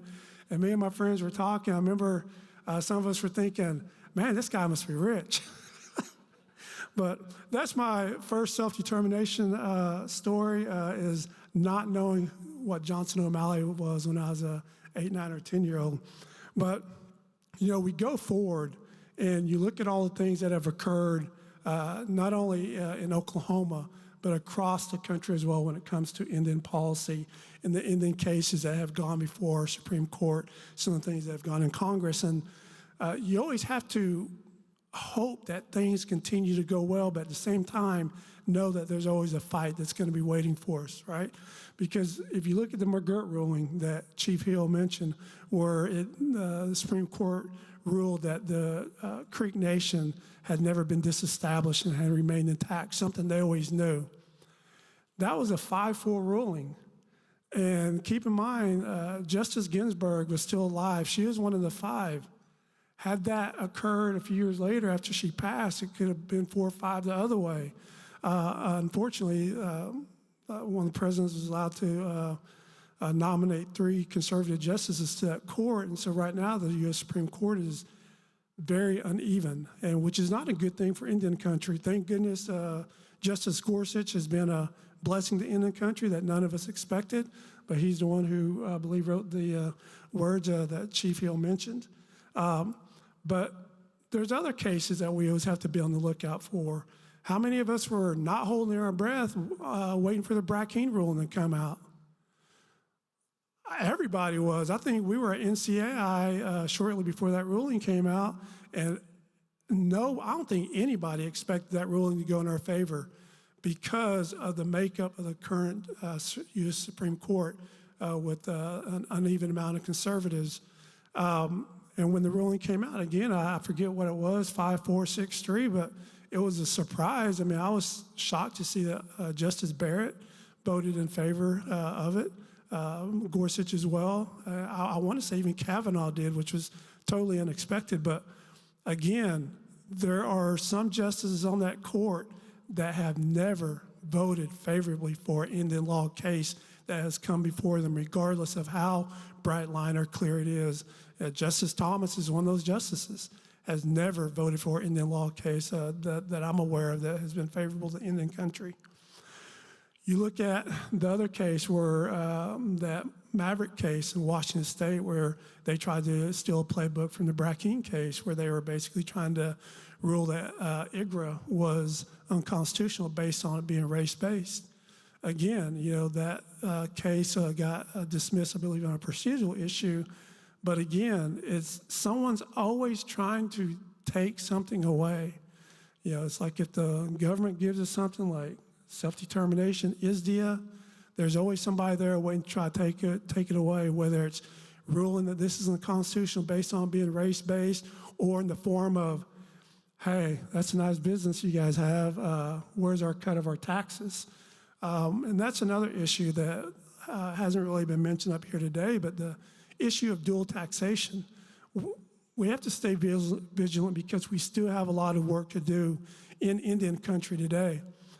Dual taxation is a major issue here, not only in Oklahoma, but in a lot of states as well, where we can't even extract the minerals from our own land without Oklahoma getting their cut of the severance tax, which is bad for business because a lot of businesses don't want to go someplace where they're going to have to pay taxes to one sovereign and turn around and pay taxes to another sovereign. But as a tribal government, one of our rights and powers as an inherent tribal sovereign government is not only the power to govern ourselves, but the power of taxation. But that playing field is not completely level. There's still a lot of rights that tribal governments have not been able to fully recognize or exercise because of some of those limitations. And some of those limitations that we have are being held back by Congress, which is why we always have to continue to make sure that we have friends not only in federal government, but in state government, including local government and all areas of government, to make sure that we have those people in there that are working with us and for us, that are going to not only stand up for us, but stand with us and stand beside us. I was highly intrigued by the story of listening about how Taos Pueblo got their land back and hearing that it was an Oklahoma senator that was the one who introduced that legislation that was kind of leading the charge on that. Because if you go forward to today and you're trying to get an issue done here in Oklahoma, you may have friends on the outside in other states, another senator, another congressman or congresswoman, but it seems like the same story always comes back that, well, we want to help, but you need to find a congressman or senator in Oklahoma to kind of help you do that. Because they consider it stepping out of their lane or over bounds or anything like that. But yet, back then, an Oklahoma senator was the one who took the charge and helped Taos Pueblo get their land back. So, things change. Get their land back. So, things change. Things come in cycles. Just like the removal period, the assimilation period, reorganization, self-determination, termination era. It comes in cycles, which is why we always have to continue to stay vigilant. When we look right here in Oklahoma, and Chief Hoskins didn't go into much detail about it, but all of us, I believe, were at the Sovereignty Symposium this past summer, something that Justice Cogger started, who's sitting over here to my right, which is one of the best conferences you can go to as a attorney or Indian law attorney here in Oklahoma, because they hit on everything. They hit on all the big issues, and they have really good panels up there. And I was honored to be able to sit on a panel with the Attorney General, Jitner. And, he spoke about his experience of working with the current administration that's here in Oklahoma. As tribal leaders, we have to be really on our toes just because of the issues that we faced heavily. Going back to the gaming compact issue, where we were told that we were going to start paying 25% instead of our 4%, 5%, 6% that's in the current model compact, and the litigation that ensued after that, the refusal to negotiate new tobacco compacts that were expiring for some tribes back then. And then when they were ready, they came back and tried to say 75 to the state, 25 to the tribes, which no tribes accepted. And that leads into the motor vehicle registration compacts, where we're being told that all tribes are going to accept the same compact. And every tribal leader you can talk to, all 39 tribes here in Oklahoma, the 574, 576 federally recognized tribes, no compact or no agreement. There's not one single thing that is a one-size-fits-all for all tribes. You have tribes that range in size from 100, from some of the smaller tribes in California, to the largest tribes in our country, to over 400,000 tribal members. One size cannot fit all and accommodate all tribes and all members of those tribes. So we have to be aware of those policies, and we always have to remain vigilant and keep intact that what we have was not given to us. What we have, we've always fought for. We fight for it in Congress. We fought for it in the courts. it's just a constant, nonstop fight. And it gets tiring, but as for your people, it's something that you have to do. Even when something seems to appear to be well-settled law, like I believe it was Chief Standing Bearer, Governor Anoatubby talked about taxation. That should be something that's long settled law by now. At least it's not 100% favorable, but what little we did have in terms of if you live in your tribe's Indian country and your income is derived from working for your tribe, then you're exempt from state taxation.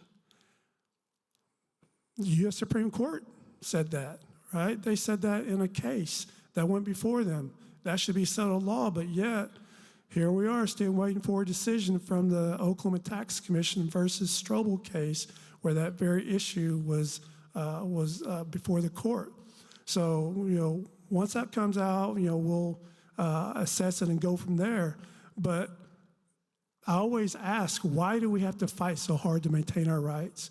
Something that Congress agreed upon long ago when they went in the direction of self-determination along with the Richard Nixon administration to where we are today. And that gets me to the point where we are today, the benefits of the self-determination era. Our tribe is different from the other tribal leaders that are sitting up here because we're the only non-compacted tribe of the 5 that are up here. I believe some of the amendments that were made to ISDIA back in 1988 and 1994 allowed for the first compacts to be able to be made possible. They started off with demonstration compacts or tribal self-government demonstration projects. I think there was 14 nationally, 3 here in Oklahoma, Cherokee Nation being one of those original demonstration projects here in Oklahoma. I believe there's current 17 tribes in Oklahoma that are compacted with the Indian Health Service to operate and run their own hospitals and their clinics. And I always said it before, tribes can do anything better than what the federal government can do for itself. And that's the biggest benefit of being in the self-determination era, is that tribes are able to show, and not only show, but to prove that we can do it better because we know the needs of our people. We know the needs of our people, so we can tailor those compacts to fit the needs of our people. If we feel like we need this, we can do that. If we don't feel like those PFSAs, those programs, function, service, and activities are working for our people, we have the authority and power to now change those and move those around, take some away, or add some to what we feel fits the needs of our people and benefits our people. It also allows tribes that are compacted to control the third-party billing dollars, because if you're a non-compact tribe and you're still a direct service tribe, they still collect those third-party dollars from your tribe's insurance or other people's insurance, but you don't get to make that decision on how those dollars are spent, whereas a compacted tribe does. And when I worked for the Bemidji area office up in Minnesota, working in the director's office, at that time, the Mille Lacs tribe was one of the compacted tribes, and I remember hearing them talk about how their third-party dollars generated more revenue than their compact dollars itself. And to me, that was a major eye-opener because it just shows the power of what an Indian tribe can do when they're the ones that are leading the charge and running their own facility and their own clinic and the things that they were able to add and do. And as a non-compacted tribe, and I know I'm not alone, but many of us have skipped right past Lawton and drove all the way up to Ada so we can go get those services from this gentleman's tribe's clinic because it's a beautiful hospital up there. It's a beautiful facility if you've never been up to Ada to see the Chickasaw Nation's hospital that they were able to build along with the joint venture with the Indian Health Service. So for us, we have Title I contracts for the Cheyenne and Arapaho tribes. You know, we run our EMS program, our CHR, substance abuse program, our health education. We run a lot of the Title I programs from the BIA as well. And so for us, we're able to bring those dollars directly into our tribe. We're able to employ tribal members directly from some of those programs. We're able to tailor the needs for our own tribal members to the best extent possible. Unfortunately, we're not in an area where we can control our third-party dollars yet because we're a non-compact tribe for a hospital. But that doesn't mean that for us that we're not looking there. Our health board has mentioned going that direction in the past couple of years.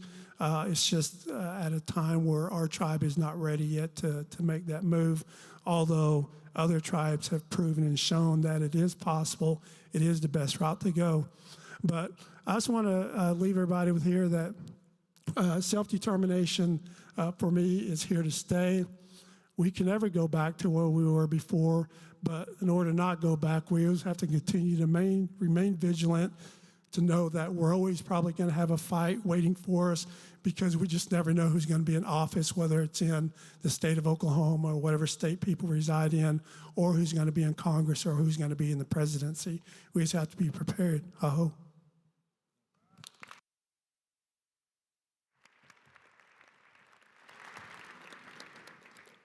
I'm going to take a little privilege here, if it's okay, gentlemen and the audience. I really have a question or two. If we look at the current situation, current status of tribes in Oklahoma, and we look at the relationship that we have with the federal government, which is, it's not the termination policy that existed prior to the Nixon administration, where would tribes be? Now, we may have been able to struggle and get some things done, but the federal government was on a pathway of destruction for tribes. So it's pretty doubtful that we would even be right now. Where would Oklahoma be if tribes were not in Oklahoma? Just think about that. It's not all about money, but money does come into play a great deal when it comes to the impact that the tribes make. I don't have the state figures for the tribes, but I know that they continue to increase the impact, the economic impact continues to increase. So where would Oklahoma be without the tribes? I'd say we'd be in a difficult situation. So I'm not going to ask you for support, but I think you make your decision about whether you support activities and relationships and so forth that we have. But I think we do need to raise up Richard Nixon for what he did and his administration, all because of one man, really. This Chief Newman, they call him Chief as a nickname, first name Wallace, who did in fact educate the president before he was president on the status of tribes in this country. And the president did the right thing. I truly believe that.